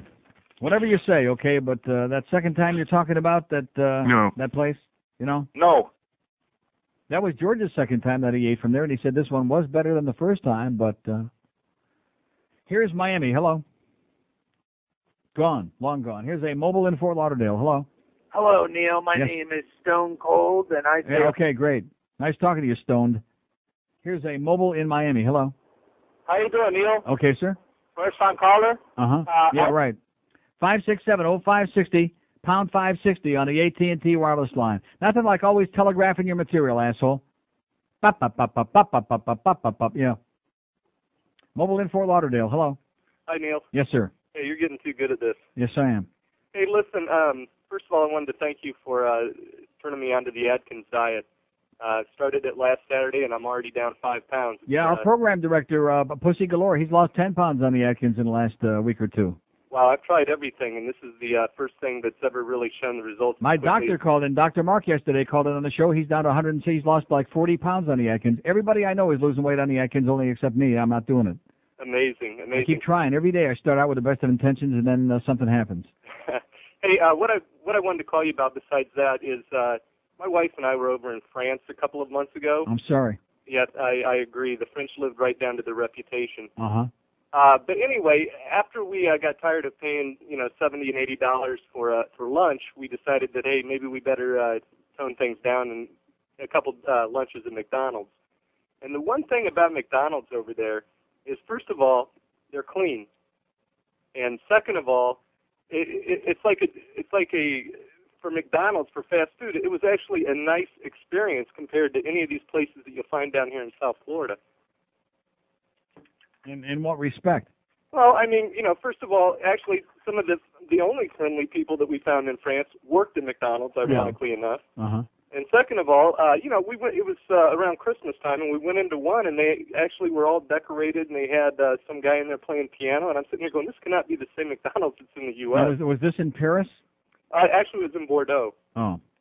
Because I know in Paris, I would agree that I might actually go to McDonald's there because the French restaurants, they refuse to speak English, and they really jerk you around, especially if you're American. Just like all the reputation says, they do all of the above, and screw them, So that's a place I might consider going to McDonald's. The only problem is in Paris, the French are such pigs that they walk outside, and instead of like finding a receptacle outside like in any other major city to throw their garbage in, they take, the styrofoam containers from their Big Macs and their other stuff, and they just throw them on the street. And then if they're not in the mood to finish like the entire burger, they throw the remnants on the street and just kind of like waddle along, indifferently. Absolutely correct. We were there for 5 days, and we had a couple of those, $150 incredible dinners, so-called incredible dinners in Paris. Yeah. And I'll tell you what, I've eaten better at Denny's. Mm-hmm. And paid a hell of a lot less. And you're absolutely right. We didn't speak a word of French. Yeah. We're always putting they hate back. you. Immediately, they hate you like poison right off the bat. Yeah, exactly. You would have thought that. Anyway, good talking to you, Neil. Okay, have a great day. See you at McDonald's. Okay, we took the vote. McDonald's wins. Oh! 5, 6, 7. At least they're consistent. You know what to expect. That's right. People have asked me, when you talk about going to McDonald's in Amsterdam, is it the same as it is like in Miami? It is exactly, there isn't one jot or tittle different. It's exactly the same stuff, the same bun, the same meat, the same pickle, the same whatever. Exactly the same. And the best part of it is they don't even put mayonnaise on it over there. And if you buy fries at McDonald's, they don't even put mayonnaise on those. Because they have separate little joints that sell only French fries. That's where they stick their mayo on it. And I always think, what a revolt experience that is. Here's Miami Lakes. Hello. Neil, how you doing? Okay, sir. Best meat in town's got to be over Don Shula's. Yeah. No way in. You're the only person that's ever said that. Went there the other night. Excellent service. Excellent service at the bar. Perfect. Yeah. But have you ever been to Ruth's, Chris? Yeah, I went to Ruth's about a year and a half ago, and they were pretty good. But I just like the meat over at Shula's better. Steak was better. All right, that's all. Okay, thanks. Have a great day. Okay, set up call. 5670560. Now I've never heard anybody say that except Hank, of course, who's doing a show over there today. So what's he going to say? I know that Hank really likes Ruth's, Chris. 5670560 pound 560 on the AT&T wireless line. I don't know why you're smiling when I say that. I believe that in my heart. He knows Ruth's Chris is great. He's got good taste. He's had a few meals in his time. Although he does like Joe Stone crabs too, and that's a mindset thing, Schmear the maitre d', or he knows you, and then like there are 80 people standing in line who are very important, and they'll put you ahead. I'm not into that. I'm not impressed by that. And as much as I don't even care about stone crabs, I've been told for years that there are a million places in this town where you can get much better stone crabs than you'll ever get at Joe's at much less of a price, where you don't have to smear the maitre d' to sit down. You don't have to go through a big plastic song and a dance. So, it just all depends on whether you want to see the ghost of Frank Costello or Gay Edgar Hoover, That's what that's all about. Here's Coral Springs. Hello. Yes, Neil, I'm just curious. How could you be on the Atkins? Doesn't sperm contain a lot of carbon? No, vitamin C, pal. Go read it up in your book, okay? Go ask your mama. Protein. Yeah, protein. 567-0560, pound 560 on it. I've been wondering, how about finding a life would be good, so then you wouldn't have to wonder about such pedestrian things as that, is what I'm putting in my mouth. How about worrying about what's coming out of your mouth, asshole? Here's Weston. Hello. Neil. And thanks for listening to 560 QAM. Yes, sir. That Shula's is definitely overrated. Yeah. In fact, that guy probably worked there. That's what everybody tells me. Yeah, overrated. Greg Reed told me that. I probably shouldn't repeat that on the air since it's one of our fine sponsors, and we do half of our shows from there. But he told me it's not in the same league with Ruth's Chris. Mediocre at best. And I think that's one of the times he wasn't lying. Listen, I'm an old-time caller. I won't disclose my name yet. Yes? I haven't. Well, what do you mean yet? Well, I'll tell you later. Oh, at the end of the call, so before I can hang up? You'll probably hang up on me, yeah. Why is that? Well, me and you used to be real good buddies. Used to be good buddies? Yeah. Uh-huh. Listen. Meaning what? You know that this town was backward after. Meaning what? We used to be good buddies? Yeah. Based on what? I used to bring you soup. Yeah. Remember? Moishi? Oh, like you said. Can you believe that? Can you believe these people, these simpletons, these idiots? Overgrown children. See, I guess we all go through a period of our lives, I'm not really sure, in his case, like between 13 and 40, when you're like an overgrown child. And he was right. He knew that as soon as he mentioned the name, he'd hear that wicked dial tone. You're right. You're pathetic. You're sad. You and your little group of cluster fork boyfriends, you're sad. I feel sorry for you. I feel sorry for me. That's what I feel sorry for me. Here comes that $10 million check that we've been waiting for from Dick Clark. Thank you, Carlos. You get part. Oh, it's a goddamn disc. It's an ACN disc. Damn it. I thought that was it for sure. 22 before 2 at 560 QAM. It'll be the Hank Goldberg Show from Shula Steak 2. 2 o'clock this afternoon. Hey, listen, I'm sure that they get some pretty good free food over there. What's wrong with that? We got Donnie BZ Baseball talking that stuff at 6 o'clock. The Marlin pregame show at 6:30. Orioles and the Marlins. And, of course, even if it rains like hell tonight, they're going to get that game in because you already paid for your tickets, and John Henry's going to keep your money, even if about maybe 40 or 50 old Cuban exiles show up to protest Peter Angelos, like last night. What a disgrace. What an embarrassment. What a humiliating experience. We'll take your money, even though we want you to build us a dome stadium. See, if you build us a stadium, we'd have played the game in nice comfort. You wouldn't have had to stay home from the rain. You can't complain about public relations in this town because there isn't any. It doesn't exist. Baby, you melt my jockey shorts. Tonight, it's Cops in Pennsylvania Dutch Country. Amish cops, what you gonna do? What you gonna do when their carriage comes for you? Well, hello there, Jebediah. Hello, Officer Hezekiah. Say, what brings you up to my humble abode? Well, we got us some reports of some fussing and abusing in these here parts. Ah, yes, Hezekiah. I'm ashamed to admit that my wife, Sarah, exposed part of her ankle. Why, that no good hussy. Yep. I've got me a good mind to put her in the stocks and give her 40 lashes. Well, that would be a good idea, but then there wouldn't be anyone to milk the cow. Yep, women. They're the reason we're all going to hell. Yep. Well, I got to get back to plowing the fields. Okay, then. I guess I'll be getting back to the barn raising, Hezekiah. Amish cops, what you gonna do? What you gonna do when they shackle you? That's tonight on Cops in Pennsylvania Dutch Country. 145 at 560 WQM. See, I don't know what these people were thinking about. I mean, I appreciate the steak knives. That's a real expensive set of steak knives, and I need those badly, by the way, so thank you very much. And the cap, the Smith & Walensky cap, and the golf shirt, and the T-shirt, and all the other good stuff. Appreciate that. And the wine? And the wine that George is sucking on right now. The Chardonnay. It's great. The what? Cabernet. Cabernet Sauvignon. Chardonnay. Whatever the hell it is. And that's great, but I just don't know what they were thinking of. I mean, they put on this big show, and they sent all these people over here, and I you know what I'm saying? Well, let's have it rain. Yeah, that's what I'm saying. Because I don't know what they thought was going to happen. Maybe they thought that in exchange for all the big show that they put on, which I'm appreciative of, that I would come on here and say, man, this was sensational. It was staggering is what it was. Here's Miami. Hello. Hey, Neil. Yes, sir. How's it going? Great. I was wondering, nobody said the Palm. I think the Palm's the best Yeah, steakhouse. we had several people call. I think that's by far the best steakhouse, better than Ruth's Chris, better than Shul. Well, I know I ate at the Palm in Chicago and it was sensational. They got the best sides. They got, the best of everything. They Is blow that everybody on out. Key Biscayne? No, in Bal Harbor. Oh, well, same difference. Yeah, Bal Harbor. I think that's the best. Morton's Okay. happens to be pretty good, too. The what? Morton's. Morton's. Yeah, Morton's is good. And you were talking about losing weight. You know what you need to try? Xenadrine. Yeah. Have you ever heard of it? No. It's a supplement that helps lose weight. Okay, thanks, pal. Don't do pills. 567-0560, pound 560 on the AT&T line. Those people trying to peddle me that stuff in the shopping malls that they keep. In fact, we were in Dallas waiting to go to Vegas a couple of weekends ago, and they had one of those things, one of those kiosks there in the middle of the airport in Dallas, where they sell that other stuff that everybody was raving about. El Paso. Here's Plantation. Hello. Plantation. Okay, there's that line 8 syndrome again. Thanks for the cheap phone system, Greg. Here's Sunrise. Hello. Hi, Neil. Yes, sir.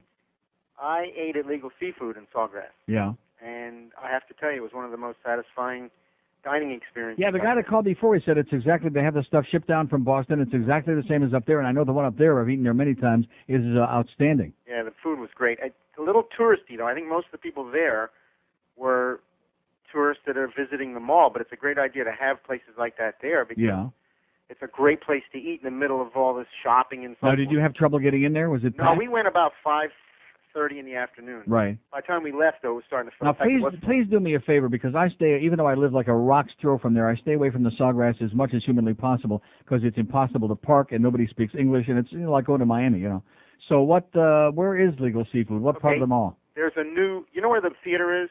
Yeah, way in the back. They used to be, well, it's like right across from the arena. Is Yeah, the Regal well, Cinema? that's way in back of the mall, right? Right, okay.